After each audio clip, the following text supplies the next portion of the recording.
the earlier we finish it off, we can start continue doing our office job or other thing. Okay. Anyhow, they may join or may not join. We in the meanwhile, let's get started. So okay, now we will in today's session we'll start with understanding how to deploy the model in the production environment, right? So nowadays the DevOps is the fancy term, right? So that is the process that they use it to deploy the model in the production or the live environment. So before we get in there, let's try to understand what is the difference between the traditional software development lifecycle and the data science lifecycle. So we know very well the in the case of the software development life cycle, right? It is a methodology. So in the case of the traditional software development, right? So the methodology followed for developing the projects with the clearly defined processes for creating good quality product. Right, so it broadly involves the phases like the planning, requirement analysis, planning and design, implementation, testing and integration, deployment and maintenance. Right, this is the traditional. Traditionally, we used to follow this kind of software development methodology, but I'm not saying this is the one is used for all the software development projects, because waterfall model is no longer useful, because it has a lot of problem in it, and especially those of you worked on the implementation of data warehouse and data mart related applications, you might have seen the requirements were keep changing, right? It's all iterative process. The requirement keep changes, right? It is a cyclic process. So in the case of machine learning also, right, it is a cyclic process. So when it comes to the software development, we get the requirements, right? We get the requirements, and the basically that requirement is provided during the first phase of the software development life cycle, right? But in machine learning, right, we build the model based on the data set. Okay, it is not that somebody has given you the requirements and they ask you to build the mobile app, something like that, right? So you need to build a model based on this data set, right? The software systems, it will not fail once you deploy it in the production, right? I wouldn't say it will not fail. So rarely it will fail, right? Rarely it will fail, right? As long as there are no changes to the requirements, right? It will be kind of stable, right? But when it comes to machine learning, it is a bit different, right? It all depends on the underlying characteristics of data. See, once you deploy the model, you cannot say the model will consistently, the model accuracy will be consistently good always, right? We cannot say always. Let me just check yeah, it is happening. Right, so when it comes to machine learning model, that's where we need to keep monitor our model continuously, and see if there is any decrease or decline in the model performance. Right, so take for example in the case of image classification, right? So let's say you trained your model with a dog and cat. You want your model to predict whether it is a dog or cat, right? So your model has to predict the output class label as either dog or cat. But when you after you deploy this model, later point in time, let's say a specific breed of dog and cat, when you show it to this algorithm, this model, right, there could be chances it may incorrectly classify the label, right? So the point here is the target which you are predicting can change in the future. the characteristics of the data can change, or the features used are no longer sufficient to predict, right? So that is, you may have to add the new feature after deploying the model. You might realize, or you might tend to know that by including additional feature might improve your model performance. So that is the reason why the data science related projects are in general more cyclic in nature. So here we like the traditional software development lifecycle. We start with understanding the requirement, or we define the problem statement, the pain points, right? What are the pain points? We will by right. So by discussing with stakeholders, we do some kind of prioritization and understand the requirements and do prioritization. And the next one is what we do is we formulate the hypothesis. Okay, any of the life cycle part we'll discuss it later, data science life cycle. As part of the hypothesis, we formulate, before even seeing the data or exploring the data, we formulate the hypothesis. Why do I have to do it before even seeing the data? I have to formulate the hypothesis because I shouldn't be biased. And in order to formulate the hypothesis, before you start do the data exploration or cleaning everything, right? uh, you need to have some amount of domain knowledge. The domain knowledge is very much helpful in this case to formulate the hypothesis. Supposing take for example in the case of marketing data set, right? The married male are spending more than married female, and also those customers salary is more, they are more likely to spend. This is the hypothesis, right? We formulate this kind of hypothesis based on the past experience, or right, past experience which we had it in our business also, right? So we formulate this kind of hypothesis, and the next step is we identify the data set, right? So which data sets that are required in order to address this problem. Supposing I wanted to predict the customer churn, or I want to predict the customer lifetime value, okay, or I want to predict whether the customer is going to be a profitable customer or non-profitable customer. I want to predict the class level for them, or I want to assign the probability along with the predicted class level, right? So for that I need to find out the corresponding data that are available in our existing system. In simple term, we need to identify the source of truth. What is source of truth? In when you look, when you I don't know if you have worked with the retail companies, right? They have a lot of their infrastructure. If you look at it, they are using so many tools, and softwares, and the databases, different databases, different RDBMS, and they use NoSQL, and the mix of many technologies, RDBMS, Hadoop system, Hadoop ecosystem components, and many DevOps related tools also. You can see a lot of tools they are using it,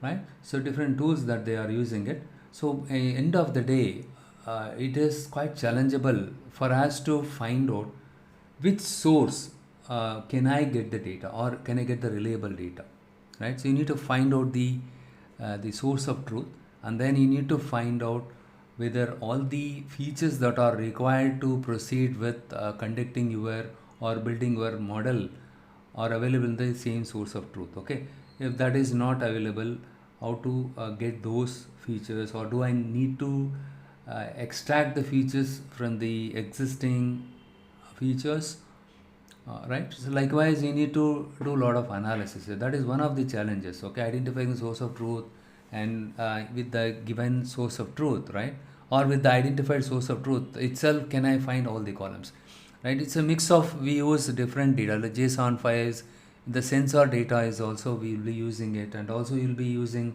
the RDBMS and data lakes. You have something called data lakes. The data will be coming from, the data are lying in different sources. So I need to take these data, and you need to do some data blending, everything. Okay, once you did all kind of data blending, the next step is you need to check if the data is really clean or not, right? So you need to make sure that if the data is clean, if there is an issue, most of the time we pose with data related issues. Okay, so in that case we do some kind of scrubbing. Scrubbing is like cleaning the data. As part of data pre-processing, we do data cleaning, and then in case of any uh, missing data are available or there, right, missing data is there, you need to perform imputation, data imputation.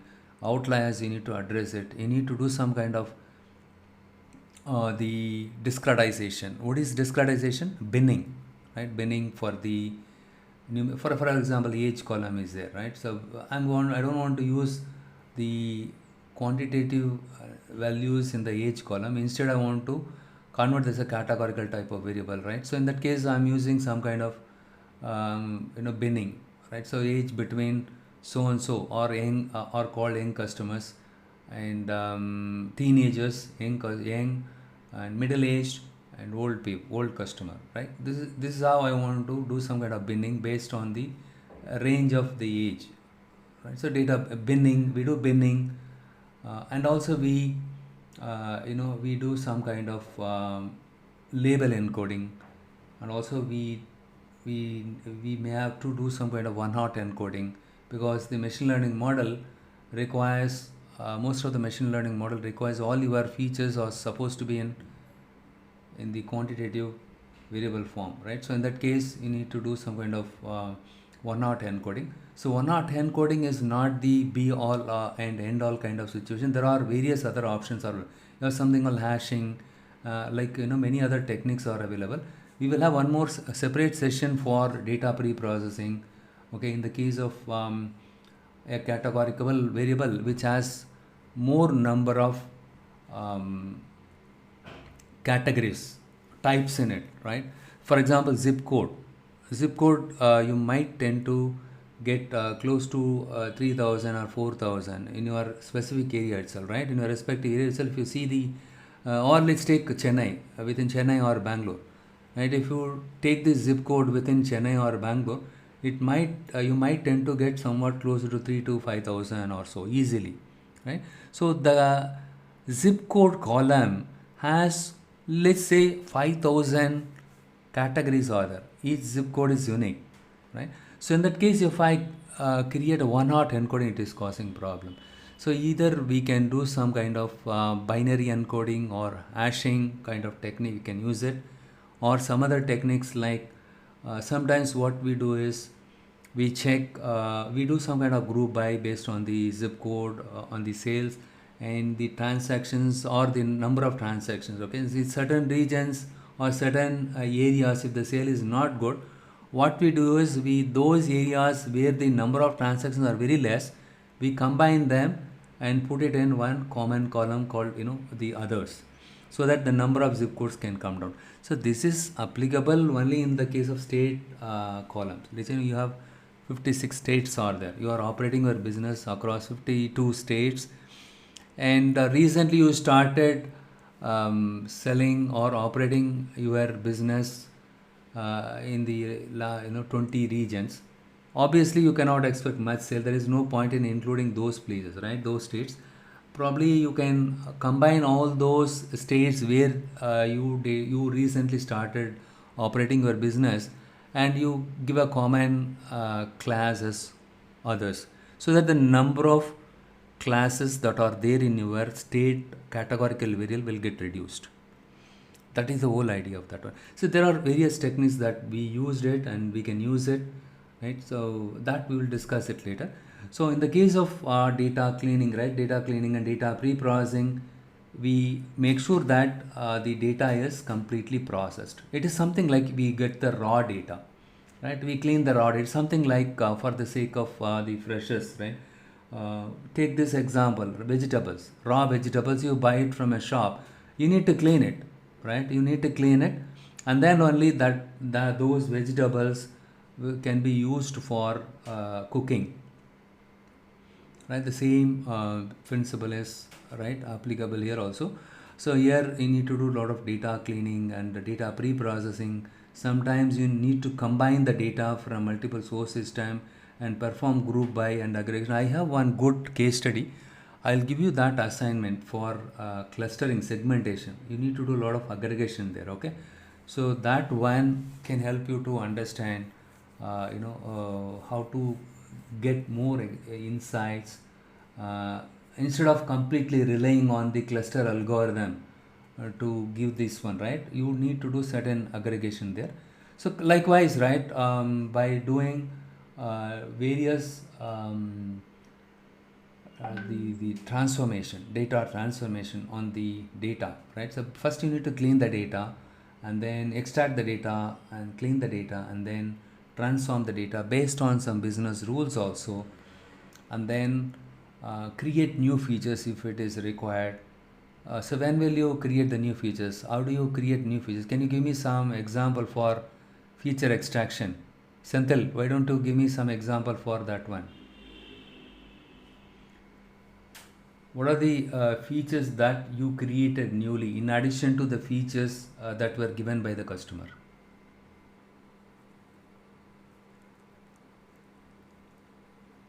Let's say you were given an order data set.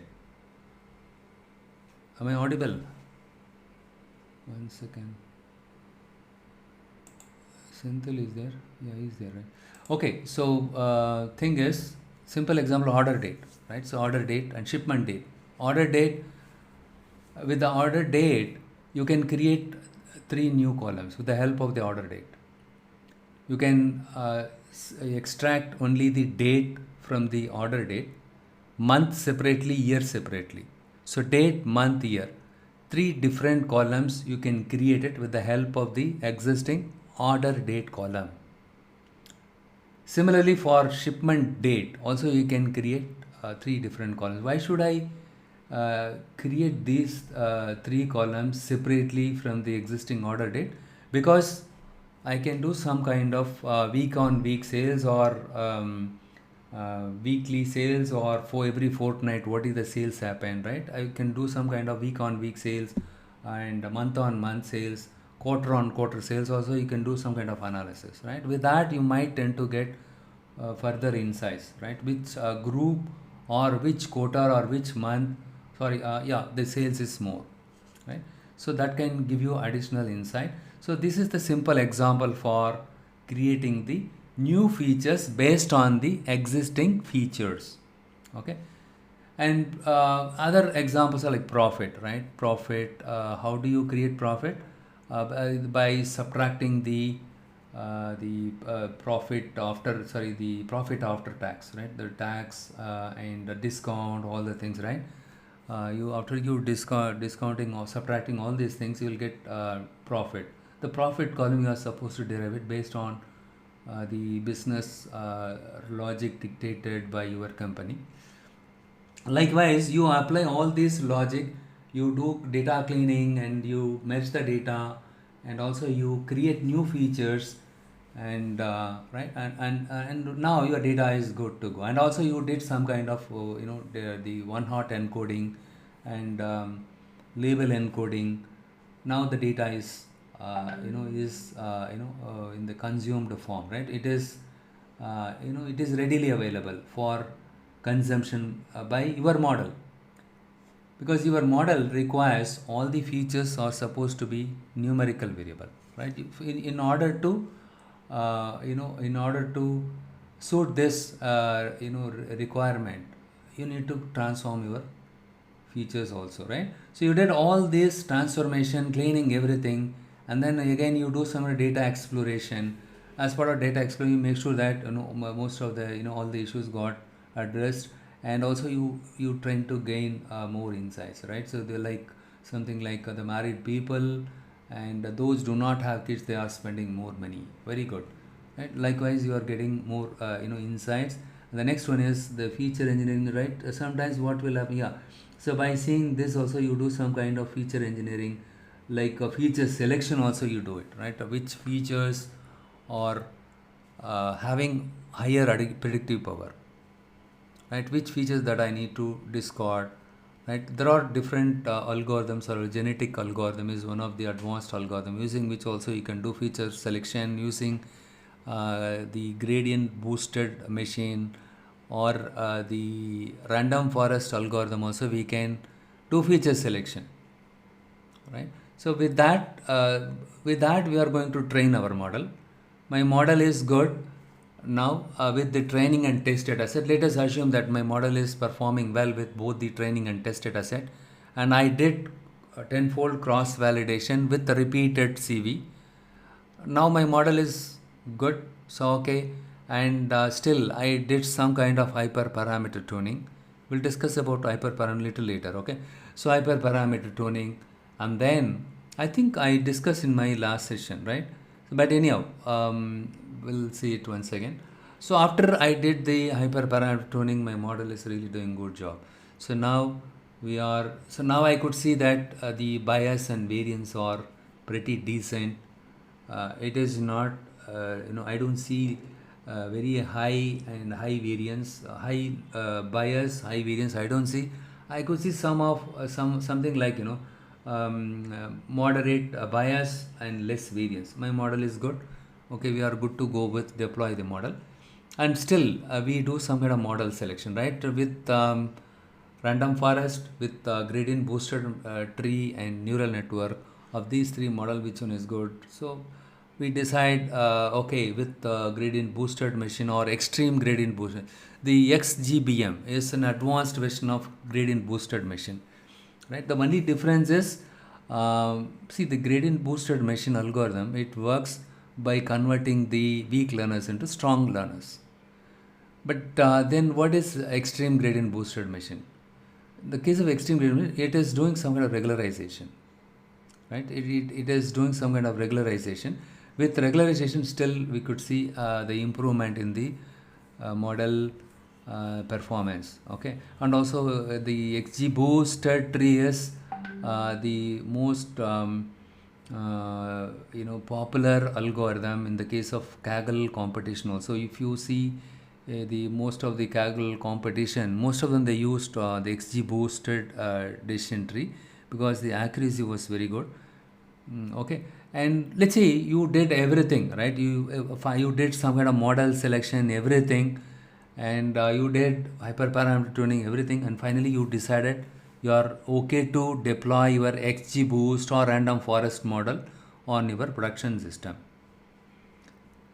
Right, so that is where that is where when you decide, right, now you decide to deploy your model in the production. Why you need to deploy your model in production, Rishik? Why do you have to deploy your model in production?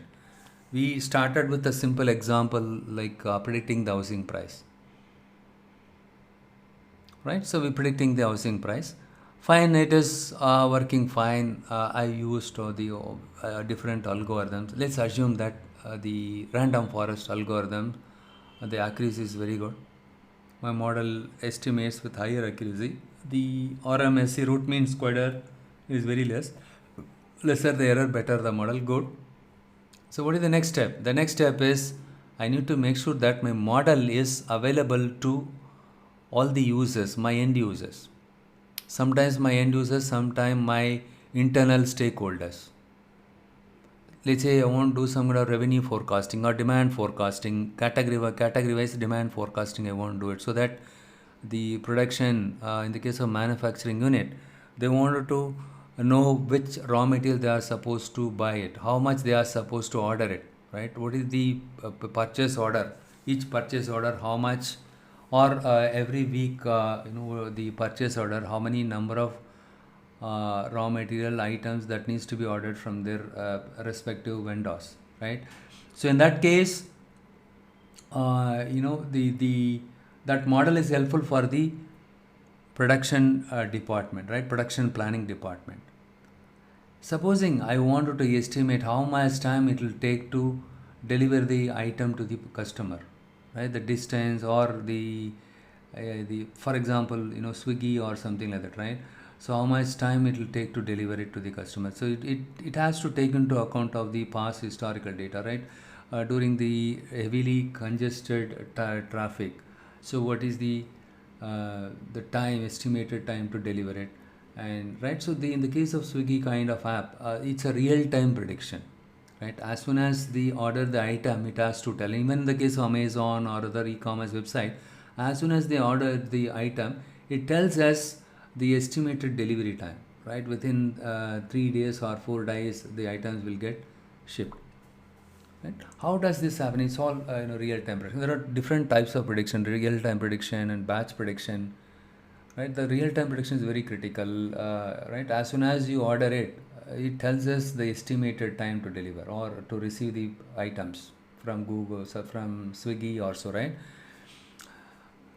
But when it comes to the demand forecasting, it is not real time. You don't have to uh, predict every 1 hour, right? So if you let you know they are planning for every lot, right? They are planning for every once in week or so, right? In that case, in the case of manufacturing unit, once in a week, if they every week if they get the report, the predicted or estimated the quantities for various thing, right, that is more than sufficient for them. So batch prediction and real time prediction, right? The real time prediction is the classic example, right? Estimated time to deliver. And the Amazon, if you order any item, and the collaborative filtering, they use the recommendation engine also, right? As soon as the customer, when they see any product, let's say I want to buy a mobile, Samsung mobile, in real time it checks a customer with a similar profile of mine and what other products they purchase in addition to the mobile phone, right? So those items it is displaying it to me. It's all happening in real time, right? So now the point is, everything is fine. I did a lot of I spent a lot of time, right? I went to office for 1 month and to develop a model, right? To develop, and let's say we are working on an insurance project. You want to deploy insurance application in the production environment, which should predict the estimated the price for the customers, right? For the insured people, okay? Or those are planning to insure for their car or something, right? It should predict the cost for the charges for them, okay? In case of any claim or something, right, it has to predict that one. So in that case, right, my model has to be made available to all the users, right? So my model supposed to be, so let's say I did all kind of things. I spent a lot of time, let's say 1.5 months time to build a model. Everything is fine. We did some kind of optimization, everything well, and end of the day it should not die, right? It has to be the model has to be deployed in production so that it can be consumed by the end users or internal stakeholders. That is the whole idea of this one. Supposing Rishik, you are ordering your item in Swiggy, right? Like you, millions of people, they are ordering the item,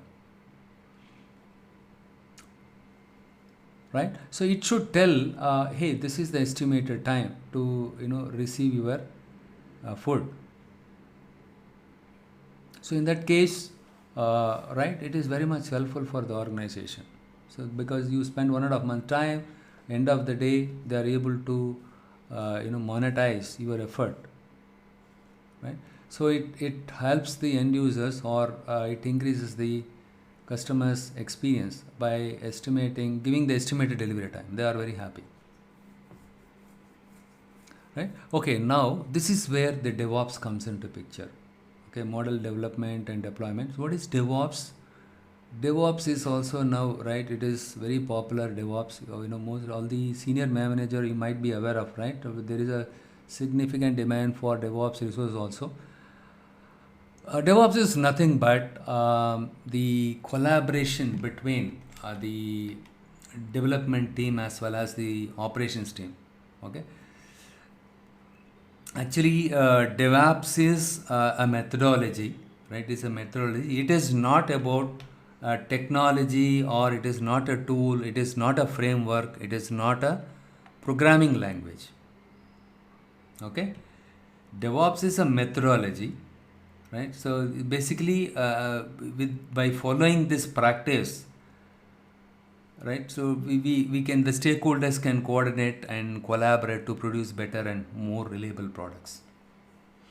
And because of the DevOps, right, many of the organization they experienced that they experienced that they are able to shorten their software development life cycle using fast feedback loops to deliver features and fixes and updates. Okay, so these are the tools that are used as part of DevOps. Okay, and DevOps also has various phases. Okay, and like software development life cycle and data science life cycle, even DevOps also has various life cycle.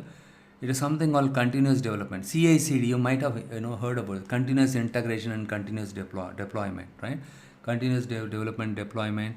So here you can see the plan, code, build, and test.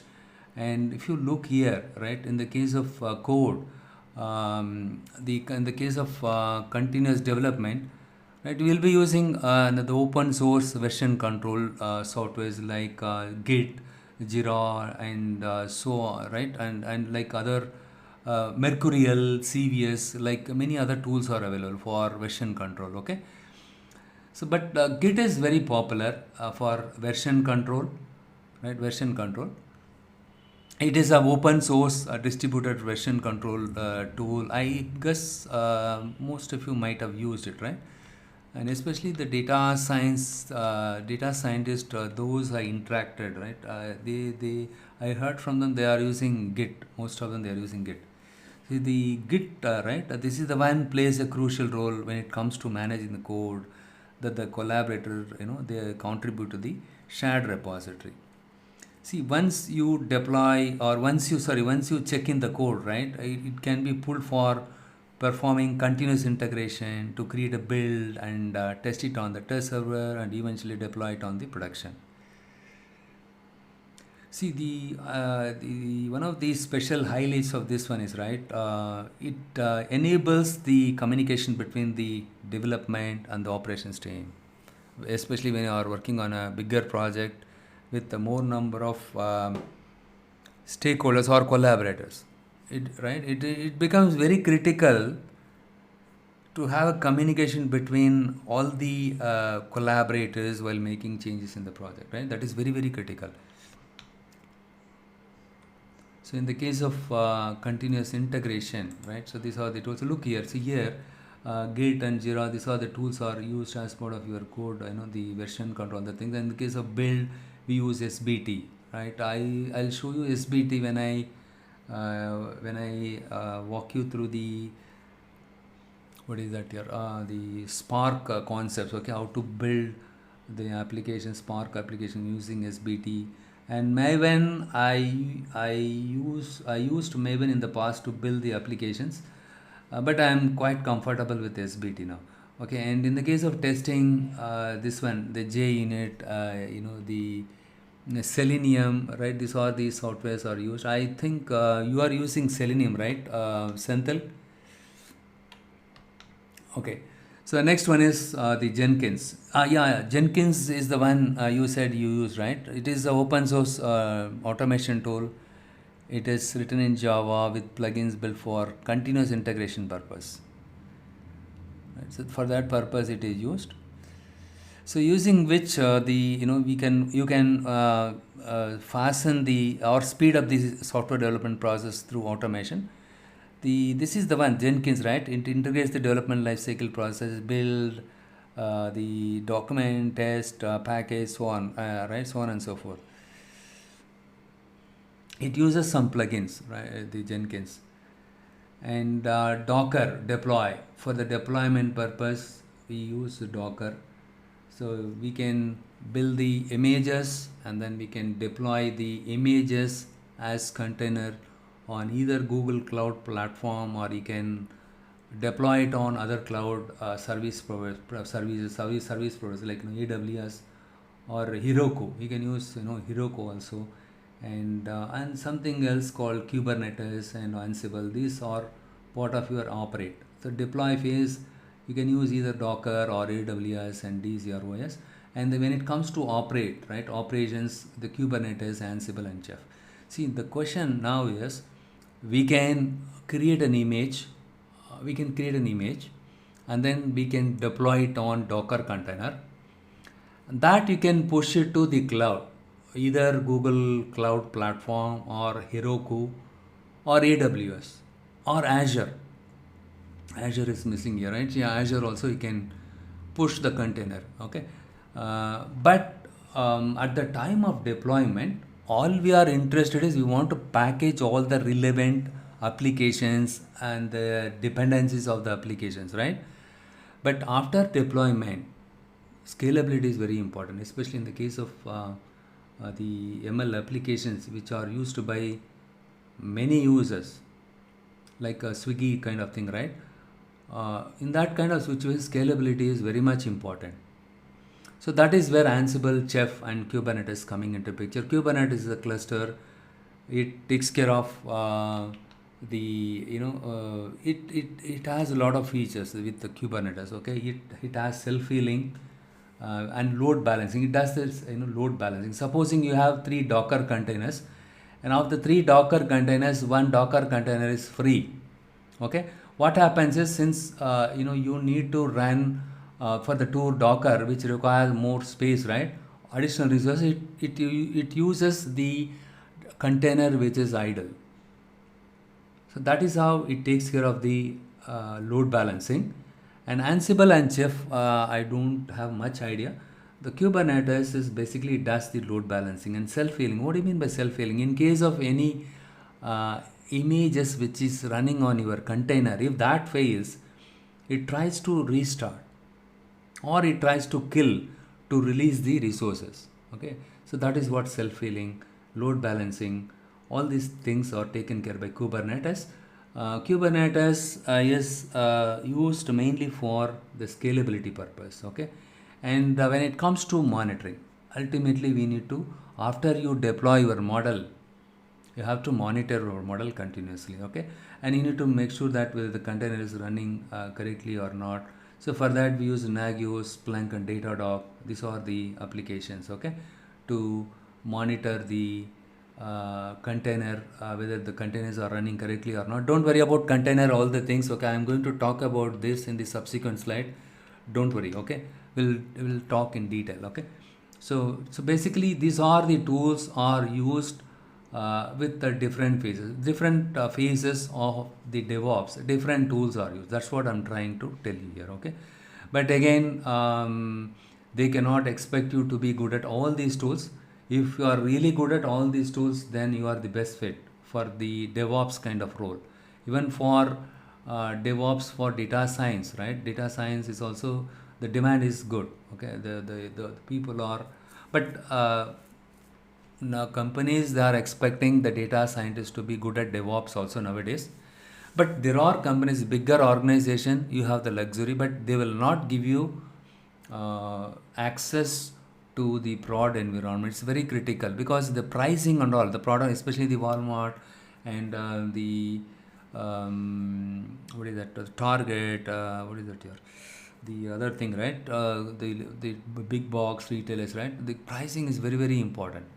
You cannot mess up. If something goes wrong, gone. So that's the reason why they will not give you the complete access to the production. They give you very minimal access. You can go and check the folders and see whether the files got deployed or not, but you cannot see what is there in the container. Okay, so everything is taken care by the release management team. They are the one doing the packaging everything. So what do you mean by packaging? One simple example is this for the benefit of our friend, what's his name, Rishik. So what do you mean by packaging? Supposing you are running an application which is running perfectly, or you executed your model, machine learning model in your laptop, it is working fine. But the same model you shared it with, let's say Rajesh. Okay, Rajesh is using Mac. It is not working fine, right? He says, no, the code is not working in my environment. Something wrong with this code. And Rishik says, no, it is working in my environment correctly, no issues. But the same the script, it is not running in other environment, right? Because of the dependencies and various other factors. Okay, look at this simple analogy. Look, let's say you ordered an item. You ordered a ceiling fan, from online, right? You ordered a ceiling fan, right? So they packaged everything and they shipped it to you. Okay, they shipped it to you. See, the ceiling fan, when you unpack it, when you unbox it, you can see different parts are there, right? Different parts are there. If they don't package it and send it to you, what will happen, right? So you will start blame the seller. Let's say you received this ceiling fan from the seller, and when you unbox it, right, everything is assembled, right? Even this part also assembled. See, it has the motor and other parts inside of it, right? So everything is assembled. In that case, you can install it quickly. But what if, right? You the electrician, they say no, some screws are missing, the canopy is not there, and the down rod is not there, right? So if they ship it just like this, right, there will be some confusion. That is the reason why they package everything, the relevant items, with a single thing, right? It has everything in it, all these things, and plus the blades are in a separate container, right? So when they ship it to you, they package all these things and then they'll send it to you, so that all the items, the relevant items, right, it will be available for you to install a fan without any hassle, right? If they don't package it and if they simply send it like this, simple, bigger box, something like this, what will happen? You will get confused, right? Which one is related to this part and which one is related to blades? You will get confused, and you will start complaining, no, some items are missing, right? In that case, what they do is they package it, they packages and they'll send it, right? The packaged ones are nothing but your container. You just think at this moment container, but when it comes to Docker, you have something called the image and container. We'll explain it in detail. At this moment, it will be bit vague for you guys. Don't worry, I'll explain you in detail. Okay.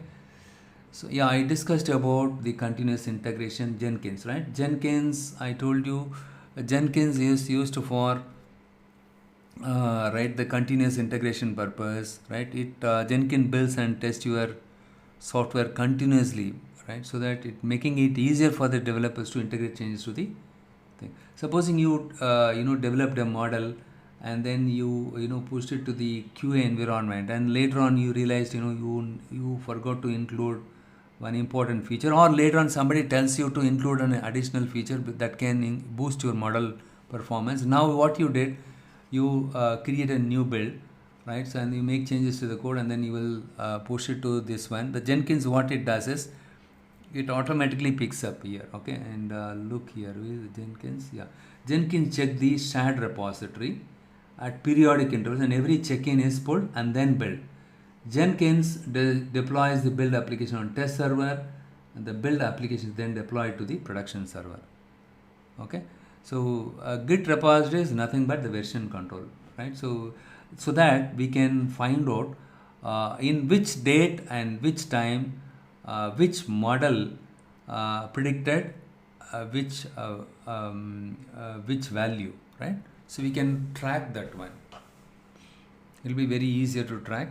And see, when you develop the model in real-time scenario, we store it in a database, okay, MySQL or some other database, so that you can find out the lineage and all. But anyhow, now Git is there.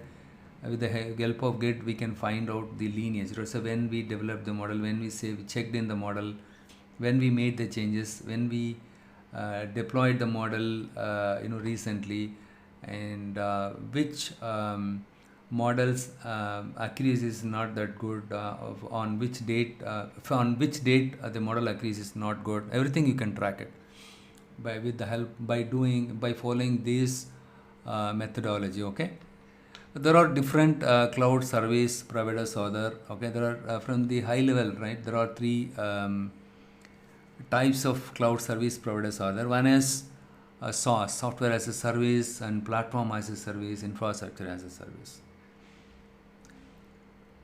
So what is SaaS?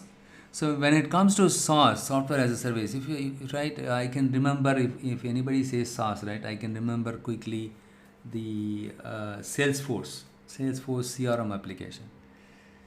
Right? In the case of SaaS, you don't have to download or install the software on the client side, right? It runs directly through your web browser, right? The software as a service. What they did, there are some vendors, right? So, simple example is, let's say you want to use Microsoft Office, but in order to use that, you need a license. Okay, let's say you are using Office laptop, you cannot install the pirated software, right? So you have to use Microsoft Word. Okay, don't tell me Google Sheets are there. Okay, in that case, what you do is, you go to the so you can go for a software as a service provider, and you can pay on the go, right? So when you make the payment on the go, they will give you access to the software. They install every software on their place, right? All you need to do is just pay the money, and they'll give access to the Microsoft Office. You go and prepare or create your PowerPoint, or you can use Excel sheet to perform some kind of forecasting or something like that. Okay, the software is provided by somebody else. You don't have to have the headache of downloading and installing and configuring the software. Everything is readily available. All you need to do is pay the money and get access. That is what software as a service, that is what they do it. What is platform as a service? Anybody has any idea?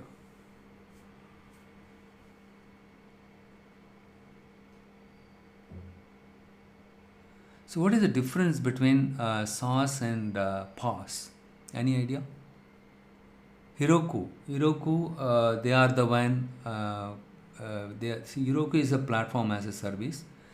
The difference between SaaS and PaaS is, PaaS also somewhat similar to SaaS only, but the difference is, instead of offering the software on cloud like SaaS, what PaaS they do is, they provide a platform for software creation. Hey, I'll give you the OS, everything. You can come and install whatever you wanted. But they will not give you the installed software like SaaS. Okay, I go and install Python, right? And I want to go and install Python or whichever software I want, I can. So they will give you the platform.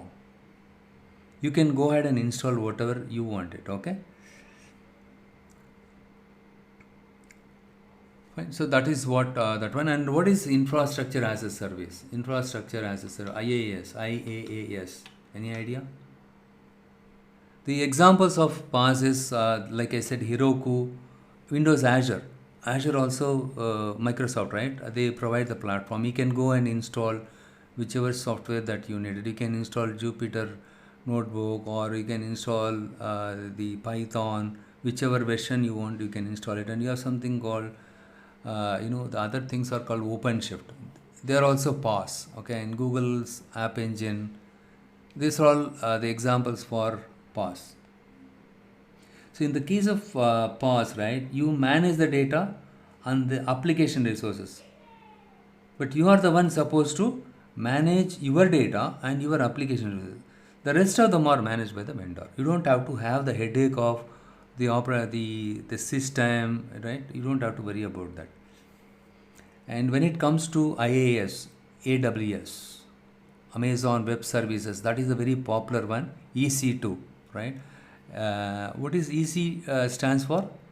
Elastic computing, right? Elastic computing, that is the one falls under IaaS, and Microsoft Azure also falls under that one, and GCE, Google Compute Engine, and Rackspace, those are the things, or the example for the IaaS. The SaaS example is the CRM, as I told you, right? CRM applications like Salesforce and Microsoft Office 365, everything is provided by them. The software is provided by them. But here you can install, see, they'll give you the platform, you can go and install whichever software you wanted, okay? But here you have to, here also, right, we can deploy the applications, everything in AWS cloud. Look here. So in the examples of PaaS is, these are the things.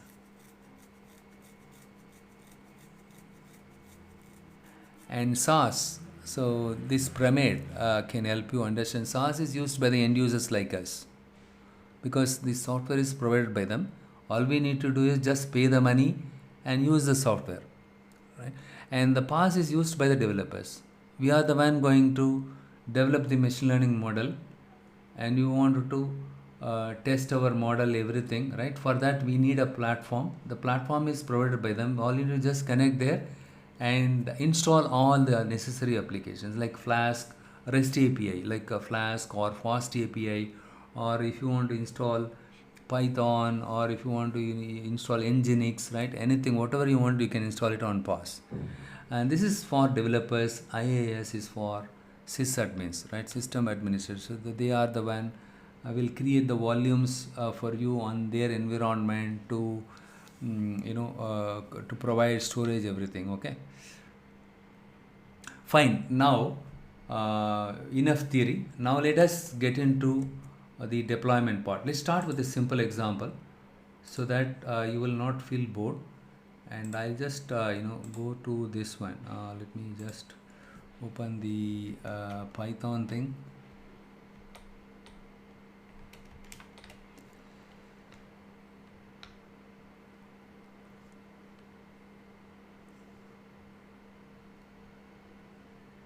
First, I'll start with a simple deployment, and then we'll explain in detail about what is container, what is image, right, and how to build an image, and how to run an image on a container, and then how to deploy them on Google Cloud Platform or Heroku, right? We'll see to that.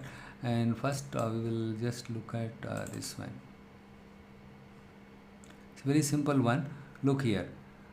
Forget about these two folders. Look at this static templates and app deployment, housing data, and this is my model.py and model1.pkl and request. So right, starting first about, ignore the first two, and the rest of them you just look at it. So this is my folder. Okay, and this is the structure I followed it, right? You need to follow some structure. Okay, so in this case I just followed this structure, but the folder name can be anything, deployment or whatever it may be. But make sure that you keep all the files, relevant files, all the deployment relevant files in a single folder itself. So in this case, I kept all the files and the folders relevant to my deployment. I kept it in this folder itself. Okay, I just go to my operating system, CMD.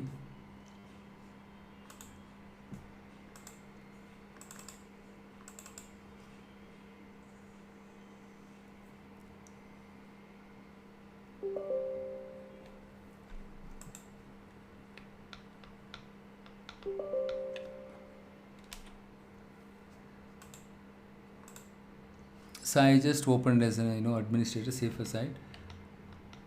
So next what I'm going to do is I'm going to just cd deployment 2, right? So deployment 2, here I'm going to check all the files. I don't worry about, I'm not going to do anything with GCP and other things.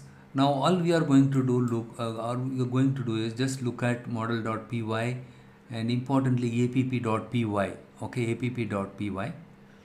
As I told you, right, here, so in this case, in the case of software development lifecycle, my model is ready. I just developed my model and tested everything. Everything is fine. But I need to make sure that my model is available to the end users. The end user could be my customers, public, or my internal business stakeholders, like the VP Finance or AVP Finance, right? They want to do some kind of revenue forecasting, or production manager, right? They are my customers. My application supposed to be made available to them. So in that case, I have to use some REST API to expose my model to the external world, right? So that is the reason why we are going to use the Flask as a REST API. The Flask is a REST API using which we are going to expose my model. Right? So model building we know very well, right? So let me just open what is Notepad and model.py. So you can use the Jupyter notebook, and what we do usually is, right, we test it everything in Jupyter Notebook, because it is very interactive. And then what we do is we tested the code, right? We put it in a .py file, model.py. Look here, so we imported all the things, and this is my housing data, and this is my features x, y, and I did simple train and test split, and finally what is this, the model, linear regression model. I built the linear regression model, okay.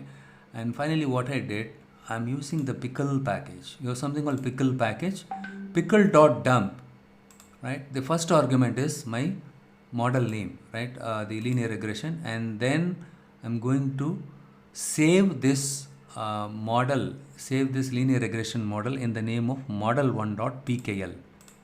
So WB stands for write, okay, right. I'm writing this model regressor in the name of this one. I'm saving my model with this name. So why pickle? Pickle is used to do serializing and deserializing. What is serializing?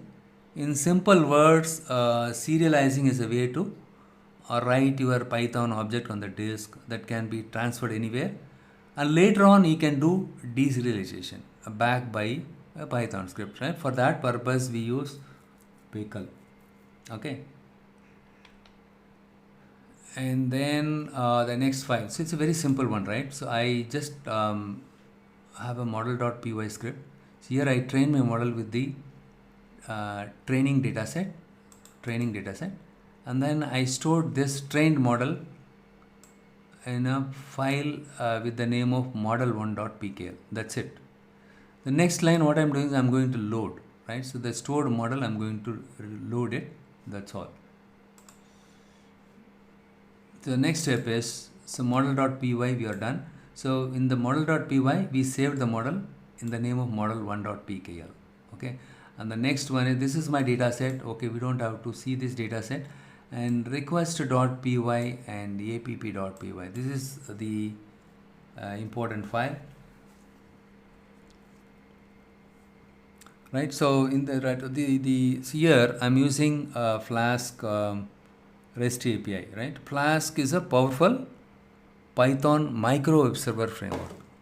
What is that? It is a powerful Python micro web server framework. It allows us to build the REST API so that you can expose your model to the outside world, okay.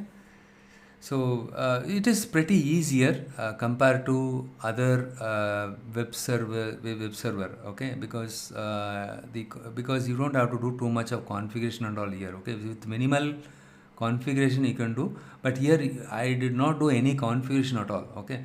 So now let us take a look at this app.py and see what is there here, okay. What here also we could see I imported all the necessary packages, and Flask, you need to install Flask. For that, pip install Flask. If you give, it will get installed in your operating system. Look here, first you need to do this one, pip install Flask. Yeah, from import Flask, okay. From Flask, a small letter only. So already satisfied. In my case, you already installed this one.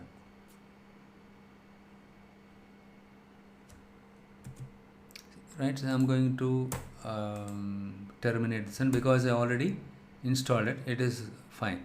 So what I am doing is, here is I am going to define a name for my API, REST API Flask, okay. The name of my REST API is app here, okay. And here I'm going to load my trained model, okay. I just simply loaded my trained model, pickle, right? The extension for this saved model is pkl. It is a short form of pickle, okay. So read this model now, load and read this model. And the next what I'm going to do is, here I'm going to see, here I have 3 different functions, right? So I have something called predict and home and results, and here right, if name is equal to main and app.run debug equal to true, okay. So here this is the one will will kick off your job, okay, and kick off this one. So what this app.py does is, from the high level, right? So here, see here, I just deserialized my pickled model in the form of Python object. Now it is in the, because I used pickle.load, okay, RB. So here I did the deserialization of my pickled model into the Python object. And also I set the main page, right? We have something called main page, the home page as index.html. Okay, if you look here, I have something else called index.html, but it is not there here. So it is available under your templates. Now don't ask me why the index.html is there inside the templates, because you need to follow this structure only. Okay, you need index.html. In the index.html you can specify the input text field. Okay, so in a in a neat form, so that the user can enter. See, our model has to predict the housing price, right? So when the user enters in the front end in the browser, right, you need to allow the user to enter the size of the house and undivided share and parking lot, all the size there. And when they click a button predict, it should predict the estimated housing price there. It should display the estimated housing price there. So using app.py, what we are doing is we are submitting the form. We are submitting the form using the post request to predict, predict, and we get the predicted sales value. So here what we are doing is, right, whatever the value the user is entering in the browser, that will be passed as an argument, and then, right, it take the features, and then it will apply the model, the trained model, on the new feature which you typed it, right, the values in the browser, right? So anyhow, I will just quickly run this application so that you will be able to python app.py, press enter. Oh, sorry, it is there here. Yeah, here, right? So python app.py, if I give like this, it will start the Flask server here, web server. Let's wait for a few minutes. Usually it will not take this much. I don't know why it takes now. Whenever I connect with this one, the Zoom or other thing, right, it takes time to, yeah. So now the Flask AP, right, the Flask server got started, right, the REST API got started. So okay, wait, yeah, no, yeah, now only it got completed. Okay, so it is running on this localhost colon 5000 port. In this port my Flask server is running or listening here. Okay, so here I'm going to say localhost 5000.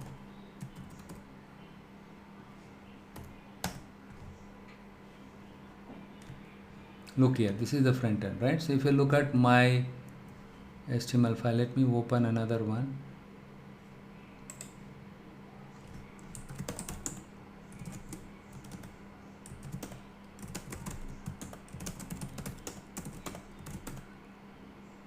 Sorry, here d colon deployment, right? cd deployment to cd templates, notepad index, not HTML. I don't know how many of you remember, sorry, it's correct, only spelling mistake, notepad.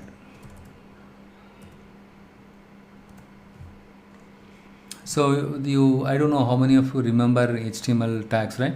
So here what I do is I'm accepting these three things: main input for receiving query to your ML, and housing price forecasting. Housing price forecasting, where is that? See, look here at the header, housing price forecasting, and then the input type, text, size and UDS, UDS and MISC. These three values, I created a text field, and here simply you just type the value, the square feet value of the size and undivided share and MISC, and just predict housing price. Look here, the housing price should be 44.07, right? It takes the input from these fields and this one is passed as an argument to my this one, right? The post, whatever you posted there, right? The values you posted there, that is passed as an argument to our app.py is the predict function, and this one apply the model.predict is applied for this final features. Here what I did, I use list comprehension here, and I concatenated everything here, and finally I consider an array, and then when I applied the model on this new data, so what is the new data? The value inputted by the user, right? The 100, 200 and 23. These three values got passed as an argument, and it right, and then for these three values the respective predicted values printed here. Look here, return render HTML prediction text housing price should be format output, right? The output, the rounded predicted values, so the right, so on submitting the form, the value is using post request to predict, right? We get the predicted sales values. The results can also be shown, you can show it by making another post request to results, okay? And also here one more thing you need to write a note down here is I have some style sheet here. So very well, style sheet, right? It's a CSS file using which you can design your front end, the HTML, right? The font, everything like this, okay? You can deployment to cd static, the CSS file, cd CSS. You can find the CSS file here, notepad style.css.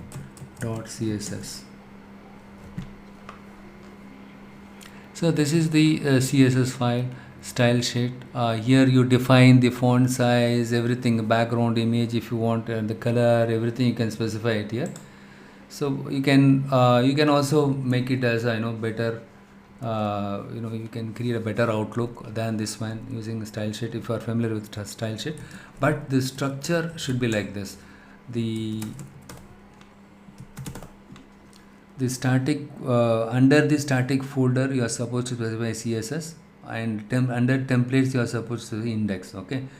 You cannot copy and paste in the same folder, it will cause some problem. This is the structure that you are supposed to follow it, okay?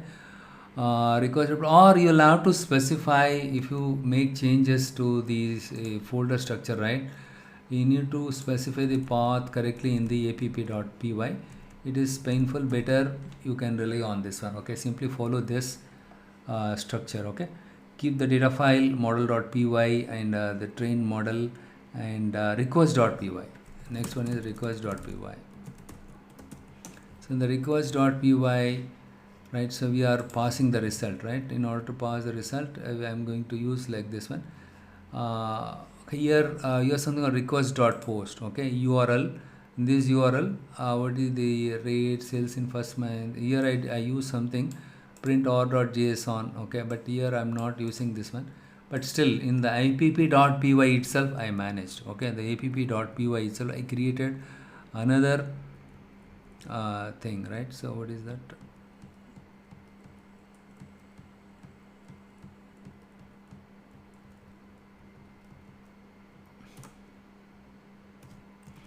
Notepad app.py.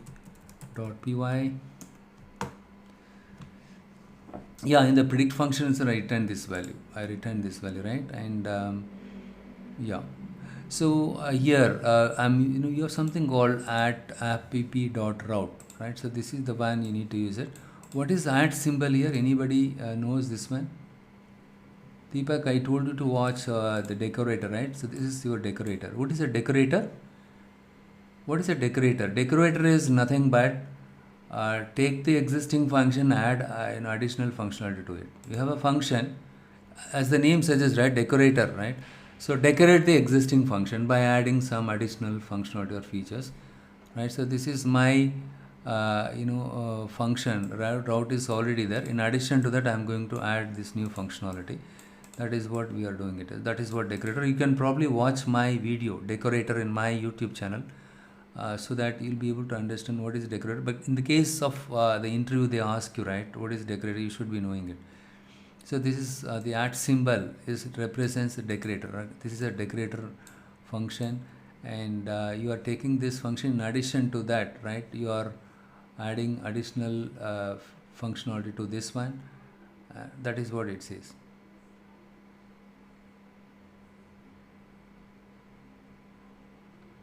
So app.py, and so even you don't need model.py also, even you don't need the data set also. Once you have this file, right, that is the beauty of it. So this has got trained model. You don't require all these things. Okay, now the thing is, it is working fine in my local system, right? In my laptop, it is available. I exposed this model in my laptop. Okay, those have connect, okay, those have access to my laptop. You can use local hash to 5000 something like that, right? You can use, or you can use my IP address, and you can access my app.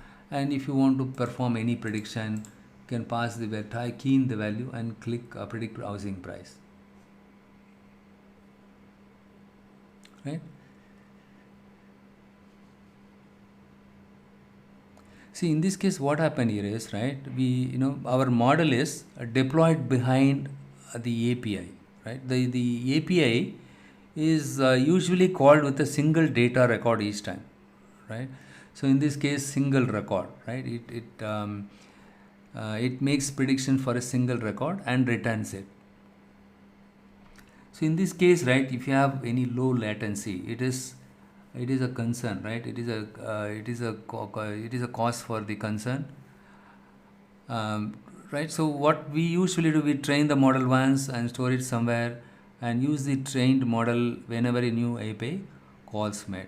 See, the trained model we keep somewhere, where you can keep it either on the Google Cloud platform, or you can keep it on Heroku also. Okay. So next we will see how to deploy this model on cloud, right? So local system is fine, but local, who is going to use it, right? So I'm going to deploy this model on the cloud. So what I did here, I have something called, one second, let me do one thing. Sorry, my God.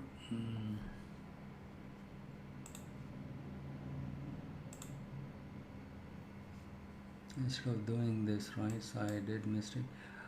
Let me do one thing. Yeah, someone asked question. What is that?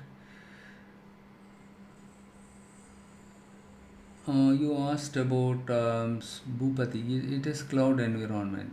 I don't know what you are asking. 952. Yeah, it will be looking at in cloud only.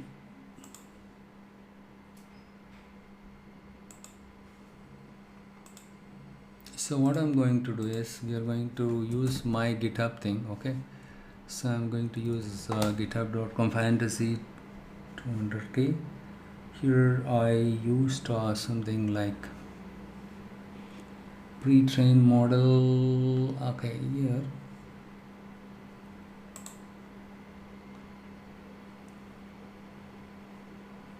Heroku deployment. I have a folder called Heroku deployment. Here what I did, right, I copied all the files, right?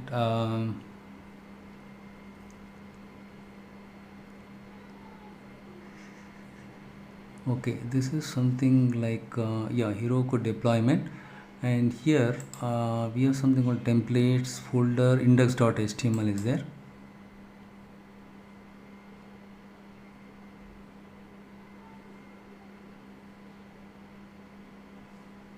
Yeah, basically we are predicting this salary here, okay, based on the experience and the test score of an employee, right?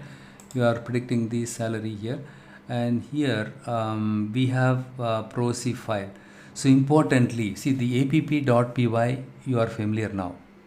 The app.py is used for it's a REST API, right? We are using the REST API Flask, and the Flask, using the Flask API, we are receiving the data entered through the browser, and we are, or applications, and we are making the prediction, right? That is the purpose we are using this one, and the data file and the saved model. Look here, now let us look at this model.py. we don't need this one also, okay. And here we did all kind of thing, irene.csv, the data file name, and we did some kind of data imputation, and we did some kind of we converted the character values into the number type, and then finally we fitted the linear regression model, and then we stored this model with the name of model.pkl, okay. So now we load, fine. So this is the one model, we stored it as a model.pkl, right? The trained model, we saved it as a this one. So now the, see, earlier my script was available in my local system, right? Now the scripts are available on Git. So Git is a, the GitHub, right? This is a version control thing. So here I could see I uploaded all the necessary files, the same as this one, okay. But the two additional files you can see it here, something like requirements.txt. See, you need to have the trained model and app.py, because that is the ones making the API call, and it serves the predicted values, right? So you have something on requirements.txt. So here I define all the dependencies. Okay, here I so Heroku, as I told you, Heroku is the platform as a service. They offer platform as a service. You can go and install Flask there and GeoNicon. It's dangerous. Jinja 2, all these NumPy, SciPy, all the packages, and scikit-learn, Matplotlib, Pandas. Right, after you install the thing, right, the Flask, everything you can install it there. I installed it.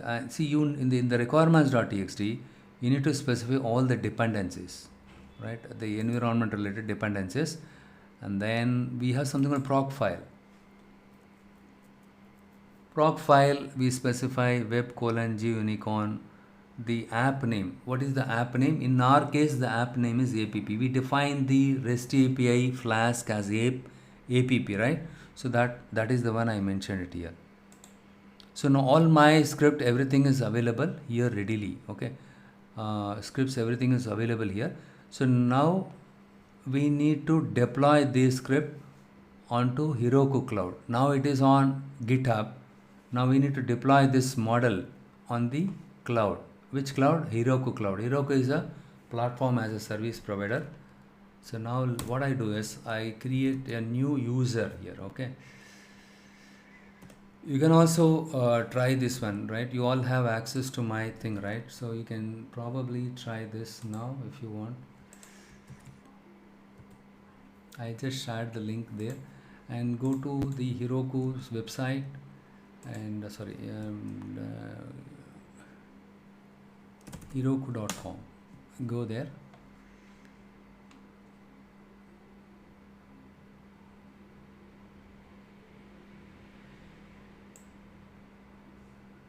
Yeah, PaaS is also cloud environment, correct? So that's why I mentioned, the PaaS, SaaS, and including what is that? The IaaS. All these falls under cloud service only. Look here, this is what my thing. What I'm going to do is, it's already I exhausted my apps. Here you can create 5 apps without paying any money. If you want to create more than that, you need to use your credit card. So let us use something like login, sign up. I'm going to create a new ID. So with your ID you can create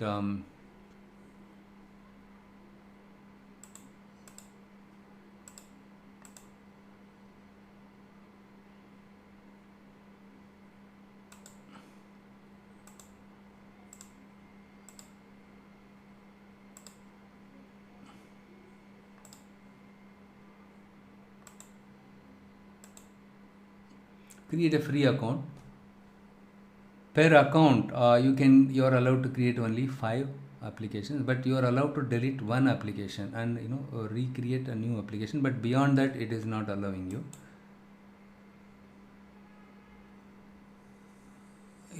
Please check your email. Okay, just give me a second. Let me check my email.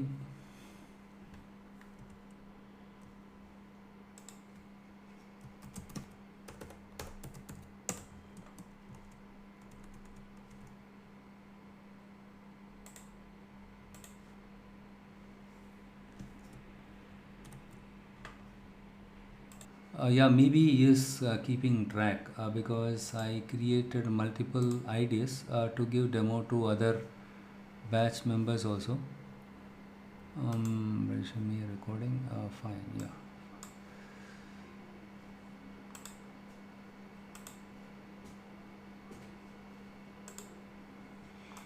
Is not giving me that. Okay, is not allowing me to create new one. Let me just check here. Not this one.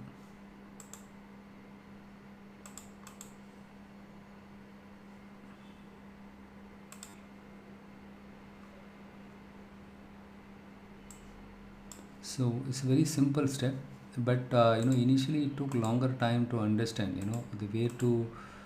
So this is my Git app. Everything is there. I'll just log in there.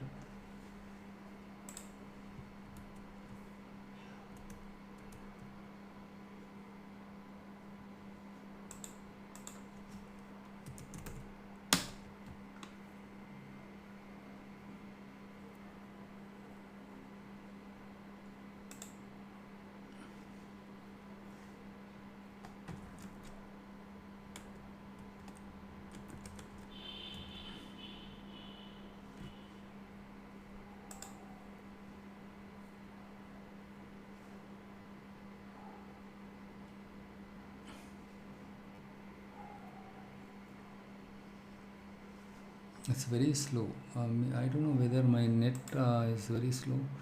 I think my net speed became very bad.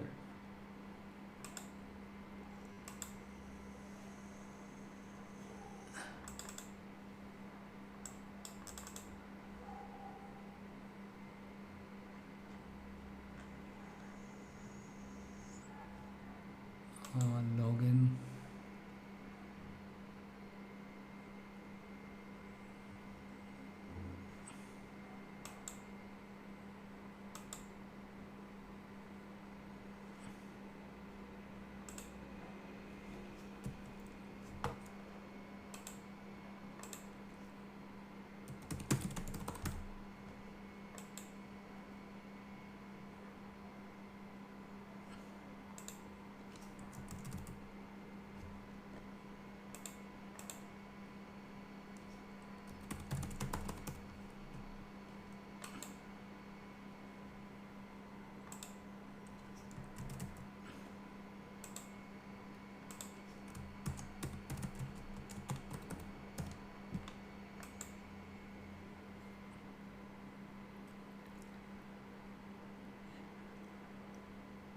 This is my older account.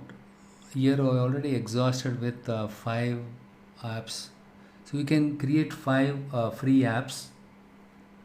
But anyhow, I'll show you. It is very simple one. Okay, look here, 5 apps. Okay, I cannot even delete any one of them here. Okay, and here 5 or demo release 5, and look here. So this is the one I already deployed it. It seems. Let me see if this is running fine or not. Activity metrics deploy. Yeah, so I'll explain you with this itself so that you should be able to understand. Build succeeded, and yesterday and deployed yesterday also.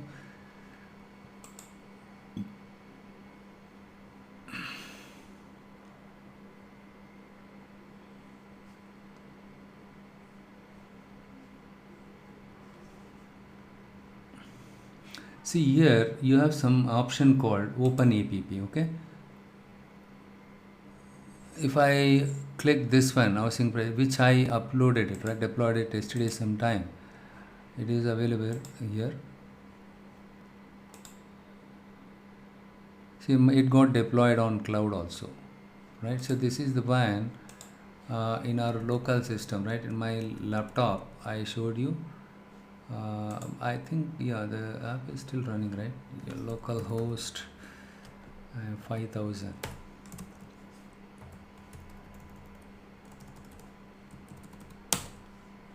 Yeah, that is a different thing.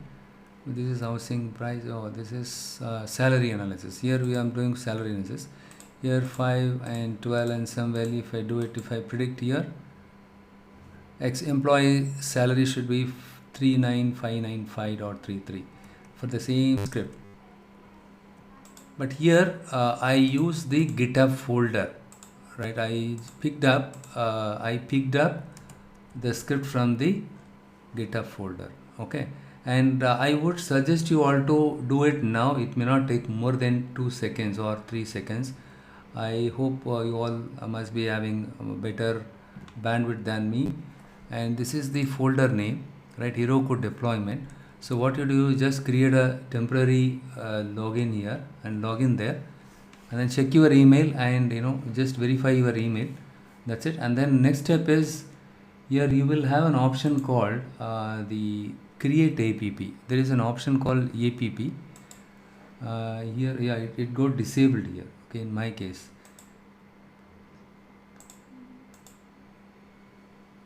Yeah, you will find something called app. If you click that button, you can you can give whatever the name that you wanted. That's all. Just save it. The next step, what you are supposed to do is, first step is you need to create the app name. So in my case, this is my app name. Okay, you will find an icon here. When you click that one, it will ask you for the app name. You give the app name whatever you need it. Okay, so housing price demo API, but it should be lowercase. Don't give the mix of lower and uppercase. It took longer time for me to resolve it. Okay, and later on I realized the app name supposed to be lower letter, but you can use hyphen and all. Okay, the next step is go to deploy. Let's say you have created an app, the app name with some name, right? Okay, like this. Okay, and then after you are done with this, click deploy. When you click deploy, you will find something like choose a pipeline, something like that. We don't have to create a new pipeline. You just leave it as it is. Heroku Git, use Heroku CLI. And here if you use this one, right, you can download it. In my case, I downloaded and installed it. But what you do is, in your case, you just click GitHub connected,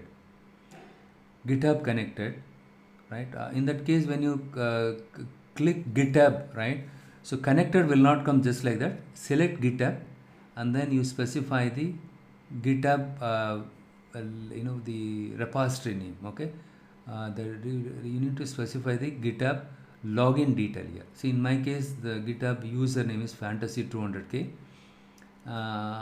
at the Gmail ID, I think so. Yeah, Gmail ID gave. So, and then it was asking for the folder name. So the repository name. Look here. What is the folder name? This is what my folder name, right?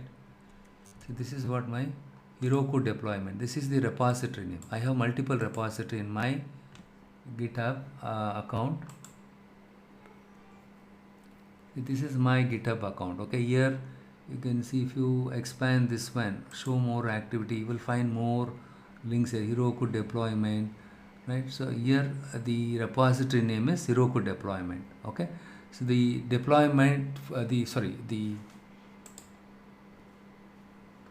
this one.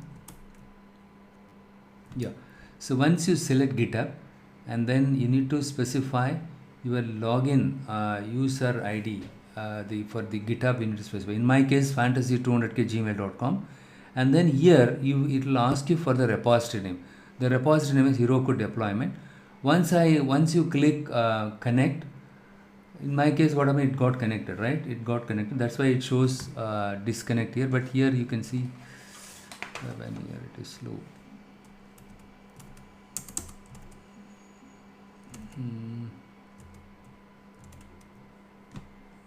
Look here. So it got connected to my repository. That's it. All you need, just scroll down. You will find something called deploy branch. Just click deploy branch. That's it. Okay, click deploy branch, because I already deployed it. I don't know he will be allowing me now again. But when you do this, whatever the information that you mentioned it, rather look here in my thing, the requirements.txt, right? All the dependencies. See, it is trying to install Python app detected, installing SQLite 3. Yeah, I think it is redoing it once again. Installing requirements with pip.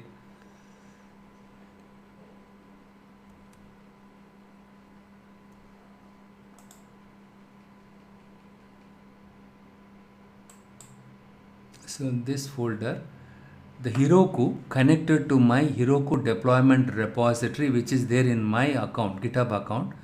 And here you have some requirements.txt. As I told you, requirements.txt, you need to list down all the dependencies, environment. You need to have the Flask, isn't it? You need to have Flask. See, now it is installing it, everything. Deploy to, look here, housing price demo.api.heroku app.com, deploy to Heroku. So yeah, it installed once again, good. So now you'll have to wait for some time. Your app was successfully deployed. Click view.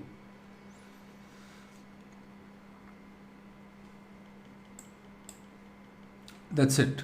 So now I hosted my machine learning app on cloud, Heroku cloud. Okay. So you specify just the year of experience, whatever thing, right? The end user, they will be entering it here. Predict the employee's salary should be, the predictor salary should be something like this. So the experience of actually the app name supposed to be employee salary, right? Predict salary demo. Okay, I gave the wrong name here, but any of the idea is same. Okay, very simple, right? So all you need to just go here and connect to the GitHub repository. It automatically connect to your GitHub repository and picks up all the files, and based on the dependent applications that you listed in requirements.txt, it install all the necessary dependent applications, and then what happens is it hosts my applications on their cloud, right? That's all. You need to remember, you need to have two files, proc file and requirements.txt. Okay, so with these two files are required, but these two are very specific to Heroku. But when it comes to the Google Cloud, you need to have something like .yml, okay, .yml or main.py, something like that. Okay, we will see to that. Okay, so those files are supposed to be there in place of proc file. Okay, sorry, in case of Docker, right? Let's say if I want to create a Docker file should be there instead of proc file. Docker file should be there. So what I did, I simply deployed my script from my GitHub to this, deployed my model, okay, especially model on the Heroku cloud. And while deploying it, I made sure that I installed all the necessary packages. So that what happens here is, the idea here is, you cannot land up a situation like in my development environment, the script is running fine, whereas in your place it is not. Let's say the QA team is not supposed to blame you, saying that, hey, your script is not working in my environment. You are giving the entire environment there, right?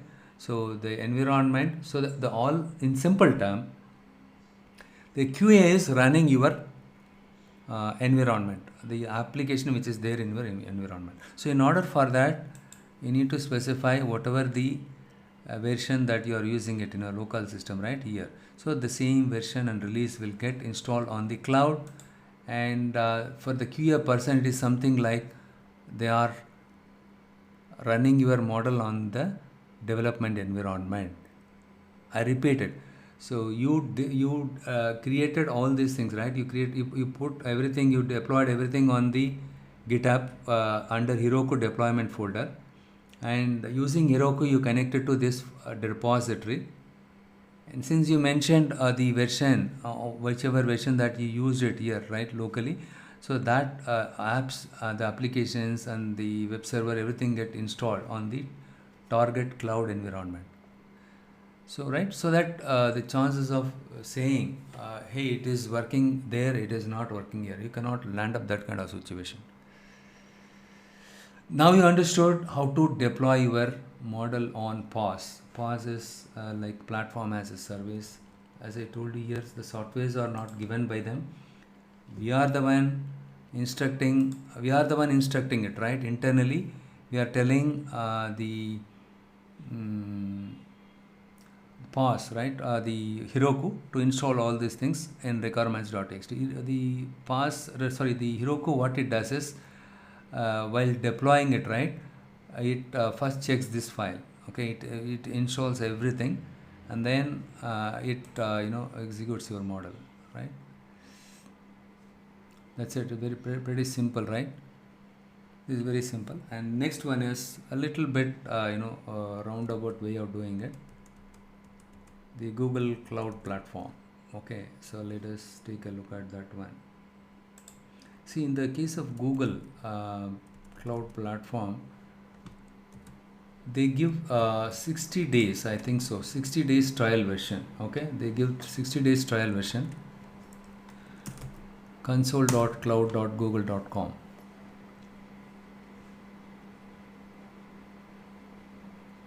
So, but you need to, while registering it here, they will ask you your credit card, but they will not charge you for the next 60 days or so. But they charge just 1 rupee INR. Okay, 1 rupee INR. While I swiped my card, it charged me just 1 rupee, and it was showing something like 60 days I have free access to them. But you have though they say free access, it is a very limited one. So am I audible to you all? Because my system is very slow. I somehow feel.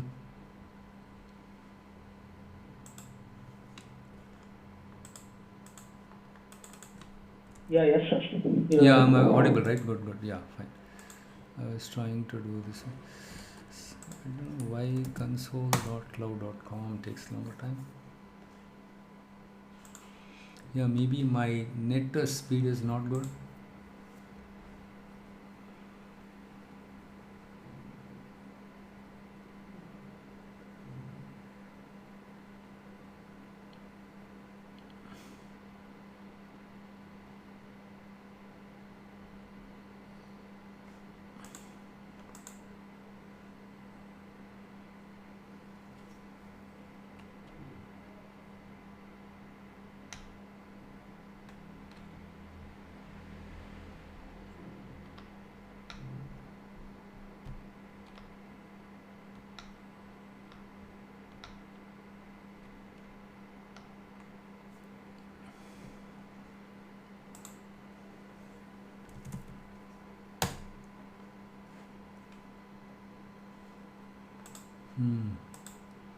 Something wrong here.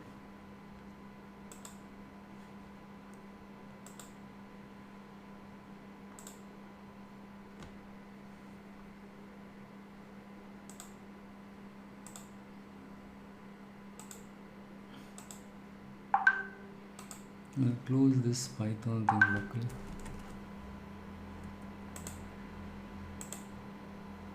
Because I'm running short of space in my C drive also.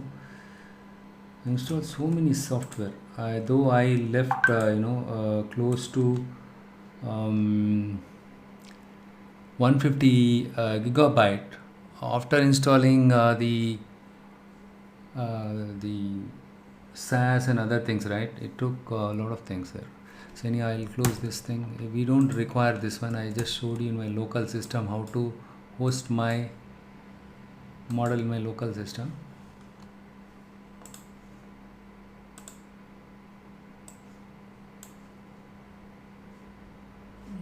Is it required now? File in browser and yeah, it is not required. I'm going to close it.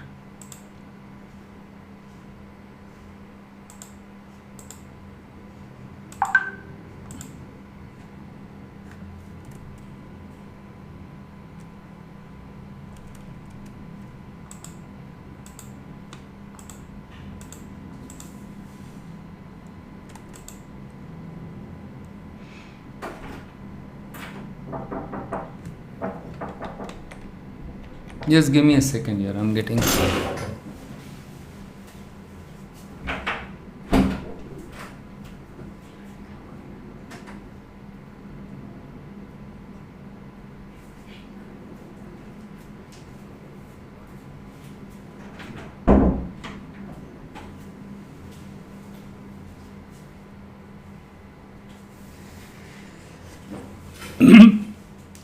One second. Let me. Okay, the one more thing is, before we get into the Google thing, right, we will try to deploy the model from the command line, right? Command line interface. So for that, you need to download the Heroku CLI. You saw, right? I showed you along with the GitHub in Heroku. I showed you something called Heroku CLI. When you download that one, yeah, this is where I showed you. My system is very slow, yeah, because so many applications, so many things are running.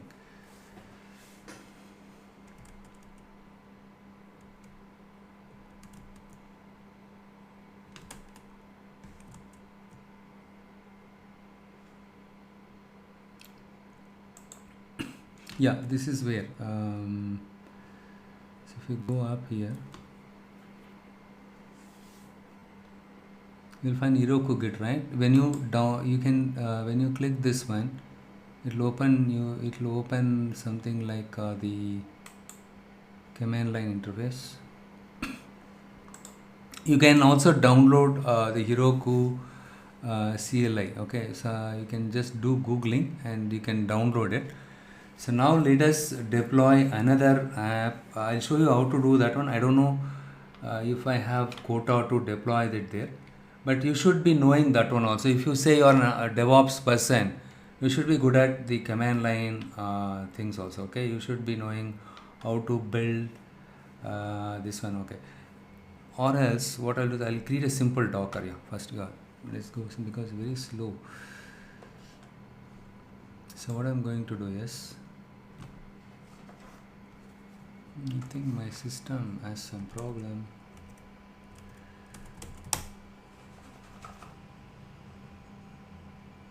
Let me, yeah, first we will try to understand what exactly this one is all about, the container, all the things. What we will do is, we will, like I showed you, right, we'll create one container in my local system, the Docker container. Okay, because the Docker is the one is widely used because it's lightweight and it is pretty robust. Okay, because lightweight and it doesn't consume too much of resources like memory and CPU. Most of them they started using the container, that's a Docker container. Okay, so now let us try to understand the how to deploy the machine learning models on Google Cloud Platform. These are the steps that are required before we. Sorry, these are not the steps. These are the things that you should be knowing it. What are the things are there? Right? You need to be familiar with these terms. Okay. You need to understand what is container and what is Docker and what is Kubernetes. Sorry, it is a bit slow. Yeah, what is Kubernetes? What is Docker? Right? What is a container? All the things you need to understand before we jump in there. And we know very well Flask, right? Flask is a framework. It allows us to build web applications, right? Web applications. That is what we have seen it. And then GCP, Google Cloud Platform, right? It is offered by Google. It is a suite of Google Cloud computing services. Okay, and now let us try to understand what is a container. Okay, so what is a container and what is Docker? For that, if you look at this one, you should be able to understand. Look at it. So in our operating system, right, you want to run three different applications. These three different applications are running in the container, inside the container. Okay. For that, what you need to do is you need to first create the images. Right? So images in Docker, you might be hearing this term, images and containers.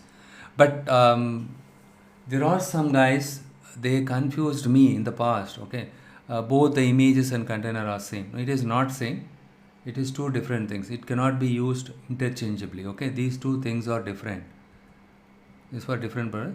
The images are executable where that include everything it run an application.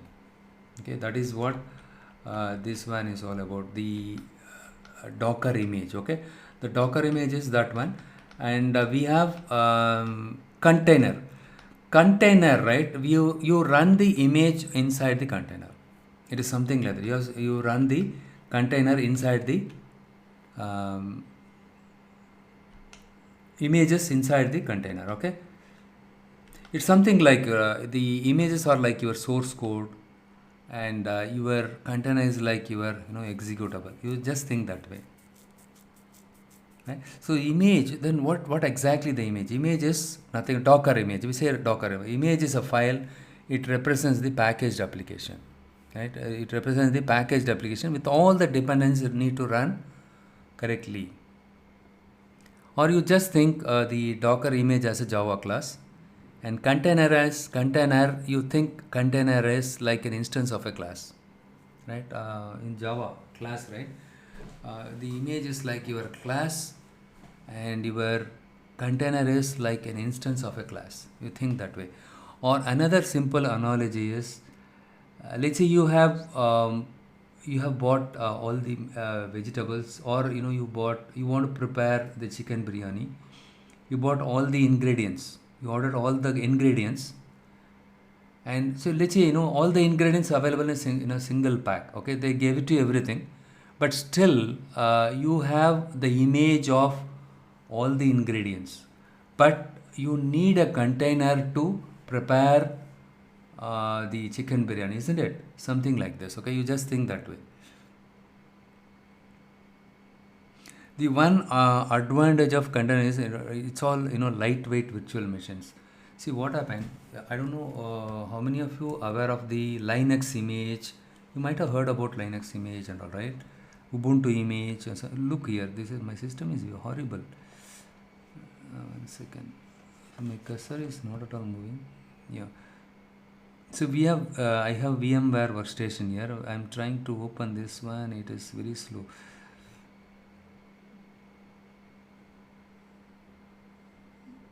Now let me close everything.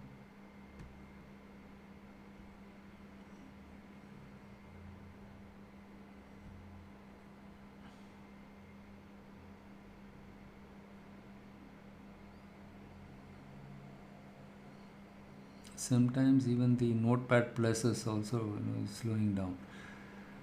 Fine. So now the VMware workstation, I'll open it. How many of you used VMware workstation? For example, you wanted to run a Linux operating system in your Windows operating system, on top of your Windows operating system. If you want to run a Linux operating system, how can you do that? There's something called VMware. You download VMware Workstation 12 player. It is a free one. Don't download the trial version. I think the free one is available. I will share you the later point in time my Google Drive folder. You can also download it there. I don't know now. I think they made it commercial one now. Okay, so when it was non-commercial, I downloaded it. It is there in my Google Drive. I will just share it to you.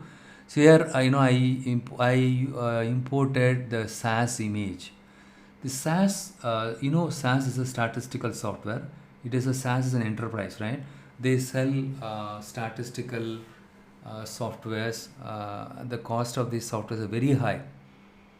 Okay, using SAS like R and Python, how you build a model machine learning, you can build a machine learning model there in SAS. SAS is a very expensive software, and what they did, they have given SAS University Edition as a trial version. They gave it, what they did, the SAS University Edition, they installed it on top of Linux system, CentOS or so, okay? They installed it everything, the configuration, installation, everything they done it. See, there are certain softwares, I don't know if you are aware of it, right? If installation is very simple, but the configuration is very, very painful thing. What they did, SAS, they packaged everything.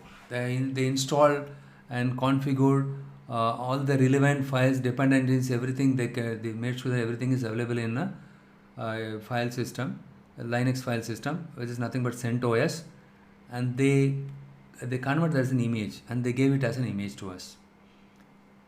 So now I can run SAS in my Windows operating system using VMware. Okay, let me just see if, but if I have, I don't know if I have sufficient amount of RAM or not compatible, remove the, yeah, so I need to do something, some settings I have to change it here. So this is my Hortonworks Hadoop system, okay. Hypervisor problem is there.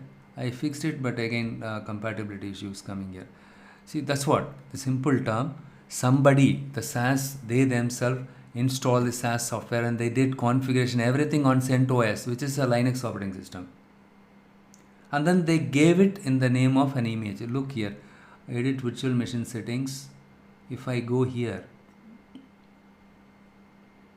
I need to specify the memory, processors, network adapters. Here in this case, I mentioned two process memory. It requires 7 GB, 5 GB, minimum 8 GB is required to run your SaaS software. Okay, minimum 8 GB. And here I want to show you this one. This is the folder I mentioned. This one, image file. Yeah, this is what my image file. I think so. Properties.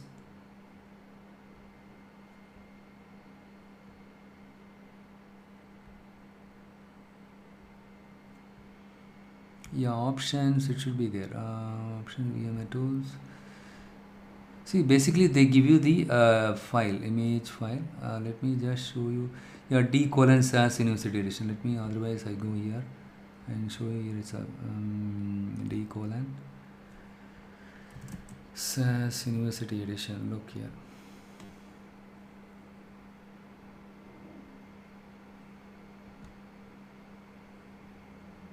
Not this one.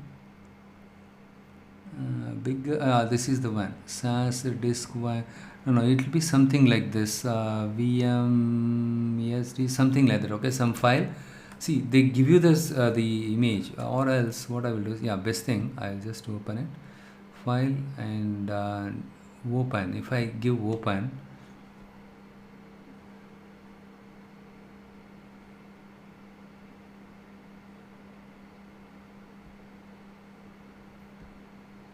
I moved it to other. Yeah, this is what I'm trying to say. So this is what the image given by them, SaaS. Okay, this is the image file. What is the size of this image file? 24 GB. Okay, this is the image. So similarly, Hortonworks also, right? They already installed it. They give, so they call it as I forgot the name. They use this name here, the Americans. So they gave us the image for the Hortonworks Hadoop. See, Hadoop, it's not a single software, and it has many ecosystem components like Hive, Spark, and Scoop, Uzi. Everything they installed it and configured it on Linux system, and then they gave it as the image file. All we need to just download the image file from from their website. Once you download it, you go here, player, and open that image, and see here what happened in this case. Why I'm trying to tell you all these things is, so for Hortonworks Hadoop, they packaged everything, they installed it, they configured everything, then they gave it to us as an image. Similarly, SaaS is an application. Hadoop is another software, right? Two different applications, right? And Ubuntu is another operating system, right? So using VMware, I can create, I can, let's say in this case, SaaS and Hadoop, right? And Ubuntu. These, forget about Ubuntu, Hadoop and SaaS, these two applications, if I want to open it, I have to create two different instances. And for each of them, the memory is used, reserved like something like this. 8 GB is required. For Hortonworks, at least 10 GB is required for Hortonworks, okay, to start the virtual machine. Once you log in there, you're all set. You can start do programming there instead of wasting time in installing the Spark software and installing Hive and other ecosystem components. Everything is installed, pre-configured, pre-installed. All you need to just connect there and log in there and start work on it. Do the programming part. You are a developer, start with the development there. You don't have to do any administration tasks there. So they gave you an image. They packaged everything. That they combined all the relevant libraries, the exe files, other files, right? Relevant files, and they combined everything and they gave it to a single image file. Once you open that image file, you're all set. You can start work on it, right? The same principle is applicable even in the case of the Docker thing. Okay, so when it comes to Docker,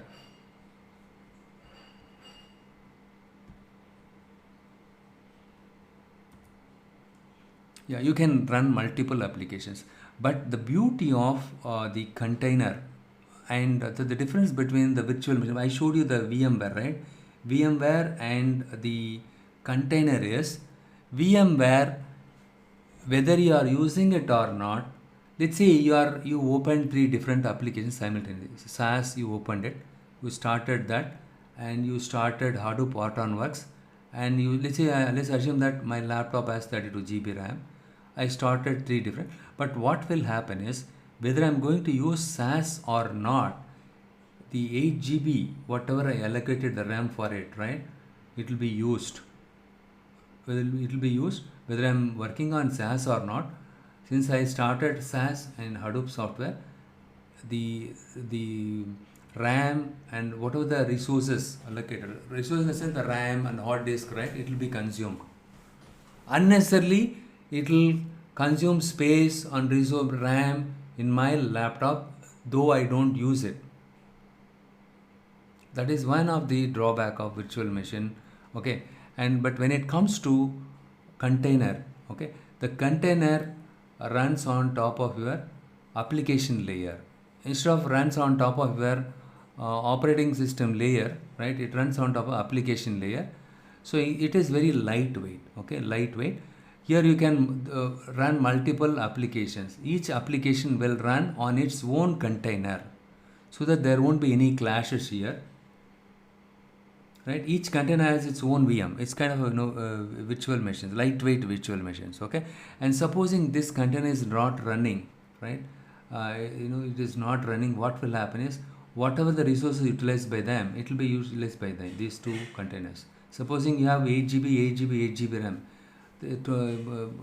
24 GB RAM, consumed by these three containers, but this container nothing is running. In that case, this resources will be made available for these two containers. That is the beauty of this one. And again, with if you use Kubernetes, if you deploy the container on the Kubernetes, it takes care of load balancing, everything, and also it takes care of the self-healing part, everything. In case of any container fails, it automatically tries to restart, or it will kill the container and release the resources. Okay, that is the beauty of this one. So now let us try to understand the difference between images and containers. As I told you, images are something like, let's say, if you want to prepare the chicken biryani, all the relevant ingredients you purchased it, right? All the dependent or relevant the thing, right? The ingredients you purchased it, but still you need a container to prepare. Container is something like some vessel you need to prepare the biryani, right? The same thing is the same analogy. You just think about it here. Okay, the images are executable packages that include everything you need to run on an application. Images can exist without containers. See, this is what you need to understand. Images can exist without containers. As I told you, the Linux, the Hadoop images and SAS images, right? It is there. It doesn't require any container, right? Images can exist without containers. Docker containers are a runtime instead of an image. But if you wanted to run your image, right? So you need to have a container. Okay, Docker container. So Docker is a platform. So Docker is a platform. Right, it packages an application all its dependents together in the form of containers. Okay, so here you can see something called Docker Hub, right? So Docker file, Docker image, and Docker Hub, and Docker container. Okay, so first you need to create image, and then you need to run this image on a container. Okay, you need to run this image. See, the Docker Hub is kind of it's a registry service on the cloud. It allows us to download Docker images that are built by other communities also. That is also the beauty of the Docker Hub. It is a registry service on the cloud. Okay, using which you can download the Docker image that are built by other people. You can also upload your own Docker so that others can go and download it from the Docker Hub. Okay. So the next one is, now you understood, right? You need to first create the image. The image is nothing but the Docker image is nothing but the package of all the applications. Like I showed you the ceiling fan, right? You need to combine all the things, right? All the relevant spare parts, all the parts of the fan, you need to combine it, and other dependencies also in the form of container. Container is just think about the box. Okay.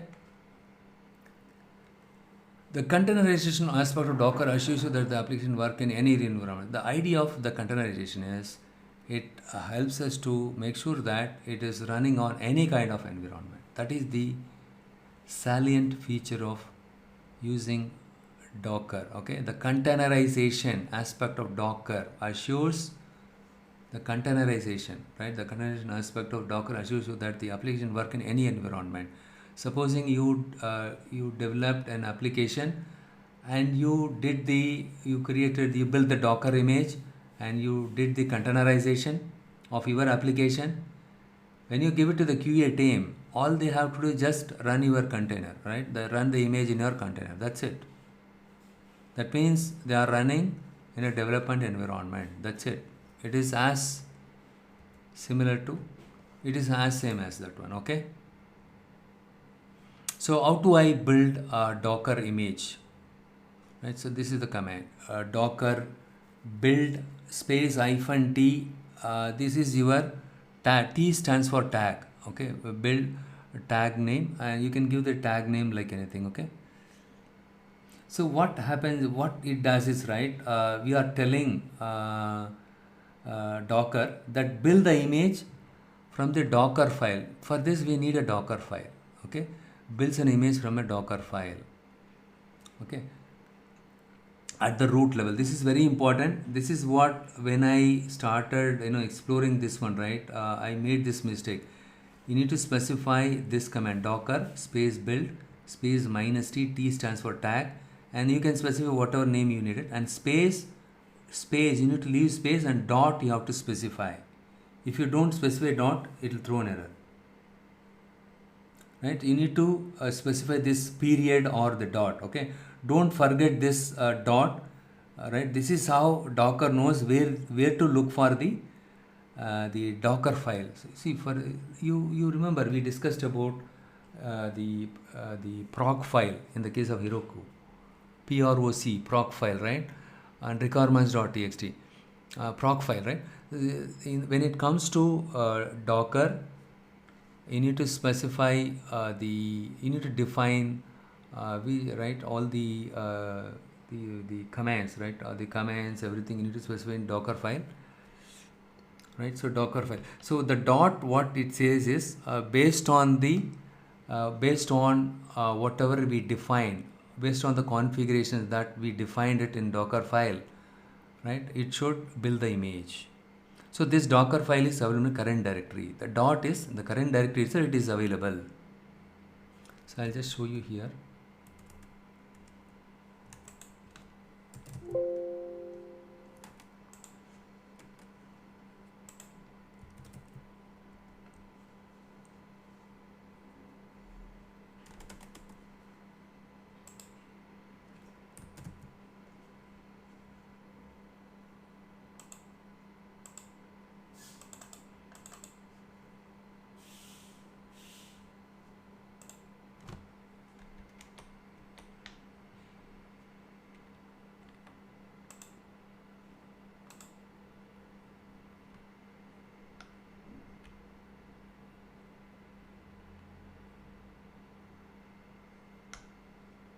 See here what I did, cd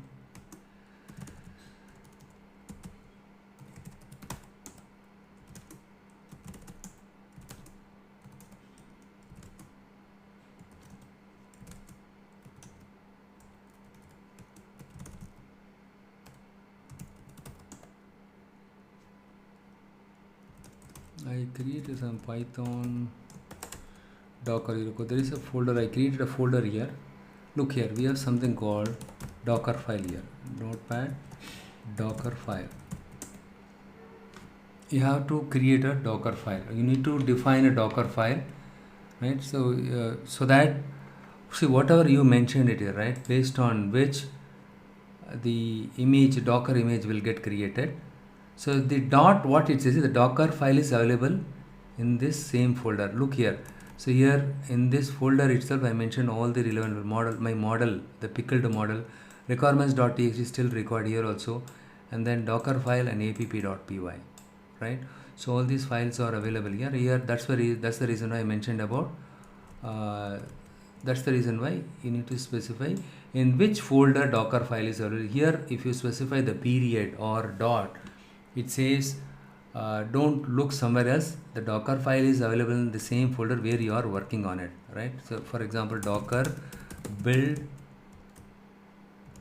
-t, let's say I'm going to use the same thing, okay, and or demo1, something like that, okay, and dot, I'm going to use something like this, build -t.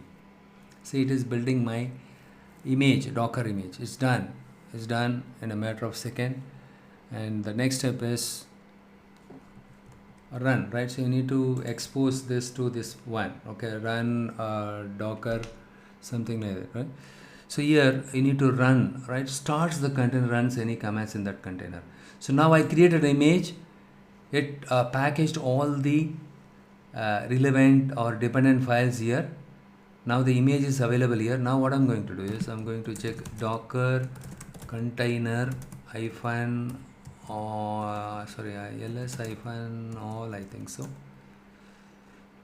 Yeah, but now Ubuntu is there, okay, and remove, but I need to start this one, right? I need to start this image on a container. So for that I need to use Docker run -p. In this case I'm going to use 303, and I don't know if this port is available. -d minus, yeah, I have to use minus, it's a daemon. D is nothing but the daemon process, background process, okay. Something like lung, right?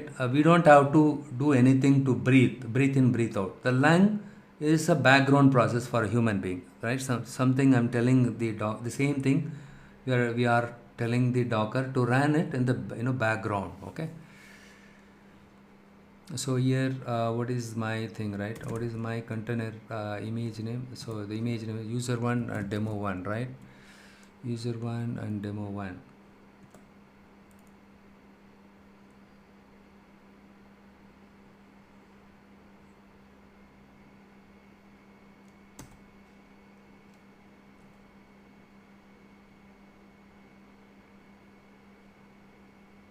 It should not take this much of time. I don't know why it takes, because of space problem. I don't know how much space I should allocate.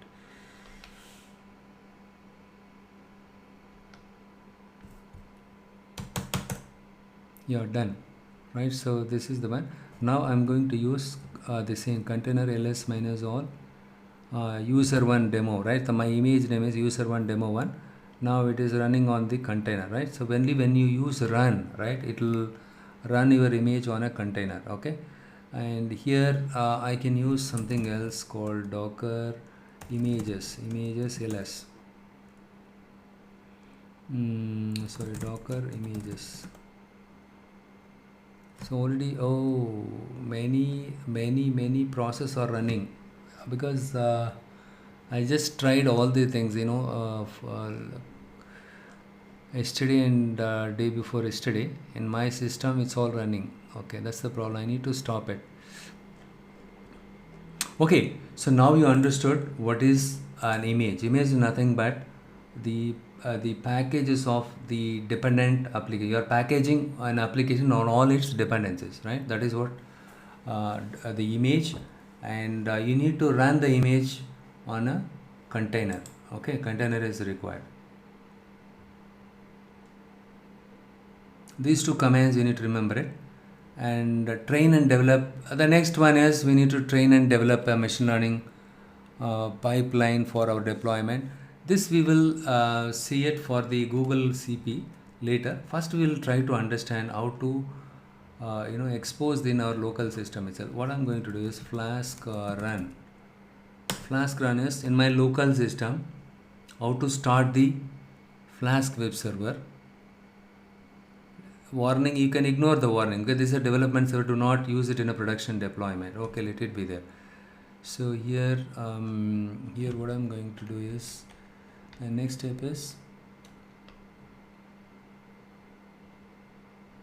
I go to the browser. So this is a different model. Okay, in this case what I'm doing is I'm just trying to predict the class label classification model. Okay, we have something called Setosa. Setosa is one of the flower. Okay, and so we are trying to predict the petal thing. Okay, let me do one thing. Localhost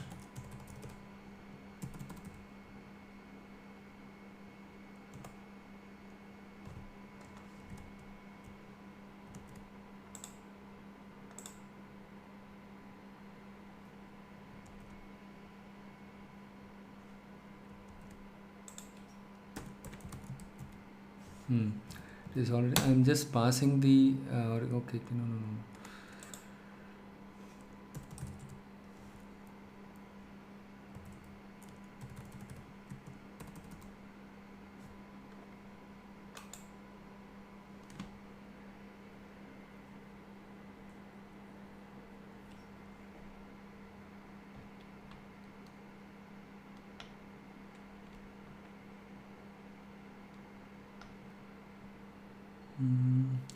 Why it's not starting here? Let me just check here. Started, and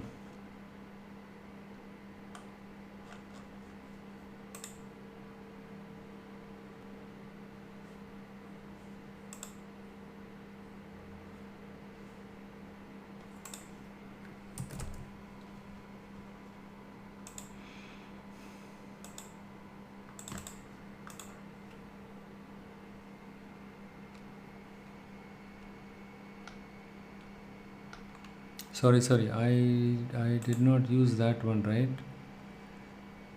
Let me do one thing. I will see, I exposed it in various different port, right? So that is the problem. Let me do one thing. I'll just stop it, and see, usually I prefer only this one. See here, I just let's say I'm going to create another one, before that you make sure that you are going to drop everything. Okay, so I'm going to use, there is a problem with the port number. Okay, I'm going to use the different port number. Okay, it's very simple. Here what I'm going to do is I'm going to, before that, make sure that docker container ls-all, right? So everything is running here. Sorry, ls, sorry, the container ls-all.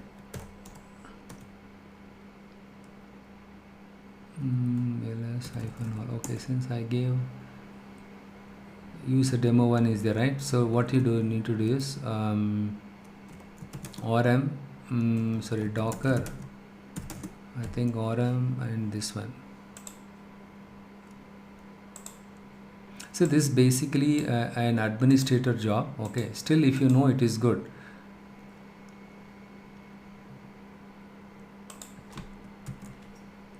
But nowadays they are expecting the data scientist to do everything, right? Okay, before that you drop this container. Let it, Ubuntu will be there, let it be there, don't worry. So now I'm going to recreate the image. Okay, I'm going to build a new image. Okay, -t. I'm going to use the different name, user1 demo1.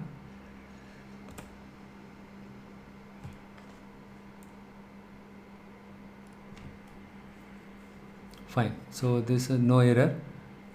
The next one is run. So I'm going to use run PS port number. Okay, so here I'm going to give 5000 5000 instead of 5000 is the commonly used one.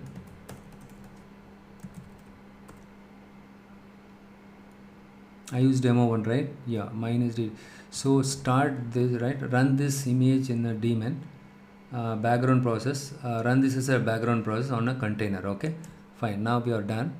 So now let us check container Docker container whether it is running or not. User one, demo one is running. Cool. The next step is Flask run, right? So I'm going to run this one. It should work now. Yeah, now it is working. Look here. Look here. So this is the one, right? Okay, so this is the one. See here what I did here itself, instead of getting the values in the fields like in the previous case, right? The salary, test score, I used to get those values in a text field. Instead of that, I'm just passing it as an argument here itself. Predict, we have a predict function, the app.py. See, we have something called length, width, and some other, four values that we need to pass it for this model to make a prediction. So it says this belongs to class 0. So basically we want to classify a flower, okay, based on the length, width, and something width, breadth, and all, right, of the petal of the flower. We need to classify whether it is a setosa flower or not. There is something called setosa. Okay, so here it correctly classified 0. Okay, so it is working fine now. So now you understood in simple term, right, how to create an image, how to run that image on a container, right, in my local system. The first thing what we did, we just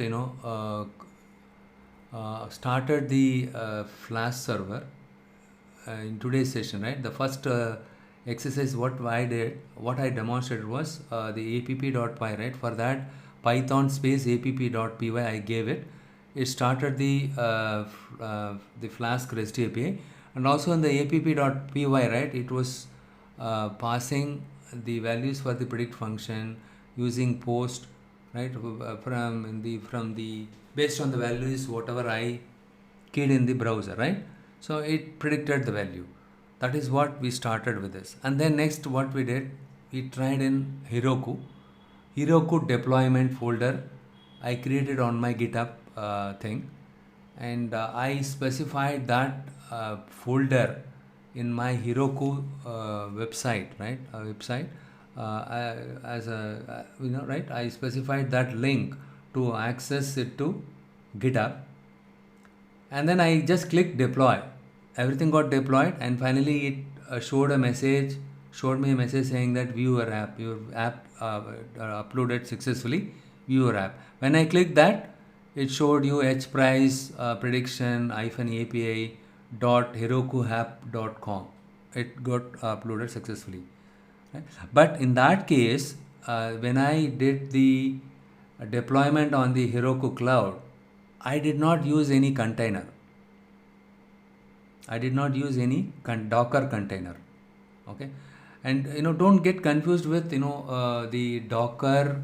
If I say Docker container, that doesn't mean container is available only with Docker. No, without Docker also you can create container. You have something LXC, Linux Cloud, something like that. Okay, Linux Cloud or Linux Cloud. Okay, LXC, LXD.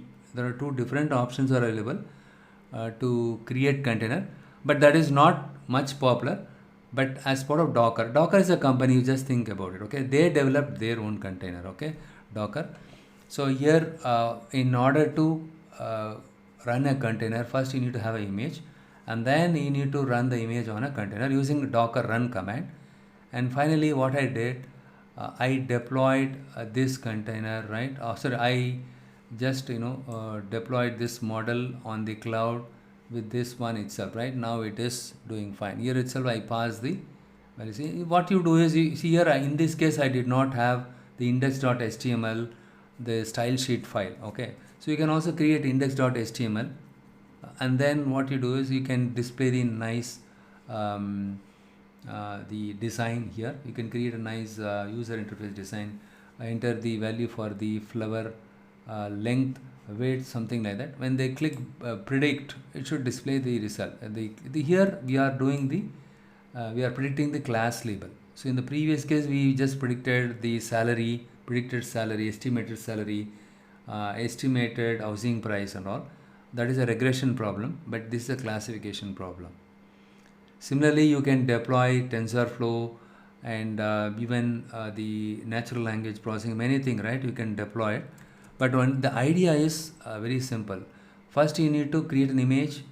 Image is nothing but packaging your applications and other dependencies to your applications, right? Environment related dependencies also, it is packaging it into a single image, and that image you need to run it on a container, right? So now I need to upload this content, deploy this container on my cloud itself. Deploy this container on a cloud itself. How do I do that? Right? So now I created the container, I created the image, created the container, and I can upload it deploy it in my Heroku. So what we'll do is, instead of doing that, we can try it with this one, Google Cloud Platform. It's already 11:30. Okay, what we will do is, tomorrow we'll continue with the deployment on Google Cloud. It's a very interesting one. Okay, GCP. We'll do it with it. But if you are familiar with this one, you can tackle most of the interviews. And still, don't think if you know this much, that is sufficient for you to crack interviews. But you should be very good at algorithms, everything. But still, NLP, other things, everything you try it out. Okay, and even the image classification, everything you start deploying it end to end. You learn it, so that you will develop more confident to face the interview. So I'll share today's video. You just take a look at it, very simple one, and you can also try it out in your system. But what you do is, you need to install Docker in your local system, Docker desktop. This is where I pose a lot of challenges. Okay, and initially, just in the Google, just type Docker desktop and then download it and install in a local system. Once you download, the installation is very simple. Just keep clicking it till the end. Okay, the exe file, when you double click on it, right, it will prompt for the window, and keep clicking it, next, it will get installed. Okay, this one, Docker starter, right? So this is the one, and make sure that once you install it, services in Windows, right, you type services. I'm sure all of you are aware of the Windows services, right? And those of you do not know, don't worry. Here you just type services.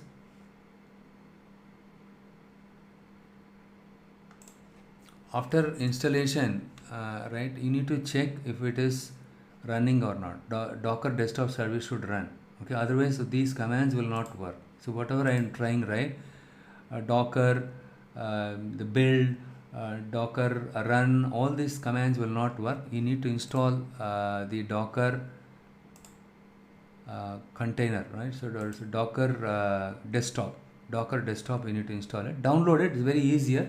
If you are using Mac, so the respective exe file is available. You can download it, right? So you can just do Googling and download it.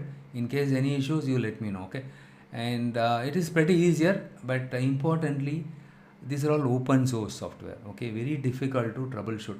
But only thing is, Google Cloud Platform, yes, I used my code, but still it is not the paid one. Okay, and importantly, even after I train you on deploying the model on the GCP, make sure that you keep checking the billing part. Though they say trial period for the next 60 days, if you create multiple cluster there, Kubernetes cluster, tomorrow I'll show you how to create Kubernetes cluster on GCP. Okay, so in that case, make sure that you are creating very minimal amount of cluster for learning purpose. If you create more, who knows, they may charge you like anything. Earlier they charged me $600 with AWS. Earlier, I used to give a demo on how to deploy the multi-cluster node or Hadoop node on Hadoop multi-cluster, how to deploy it on AWS. I used to show them. Some I forgot it. Within 3 days, $650 they charged me, because there is some limitation. If you upload anything beyond 5 GB, you are gone. Every hour they are counting it. Fine. Hope today's session is helpful for you. It is very simple one. Okay, I made it very simple, and it's very. But don't worry too much on this one. Okay, but still, if you tell the employer or the interviewer, they'll be impressed, right? At 3 to 4 years experience people, right? If you tell them that you have done this much, right, they'll be very happy. But still, we will discuss about best practice and all later sometime. Okay. Fine. Any questions so far?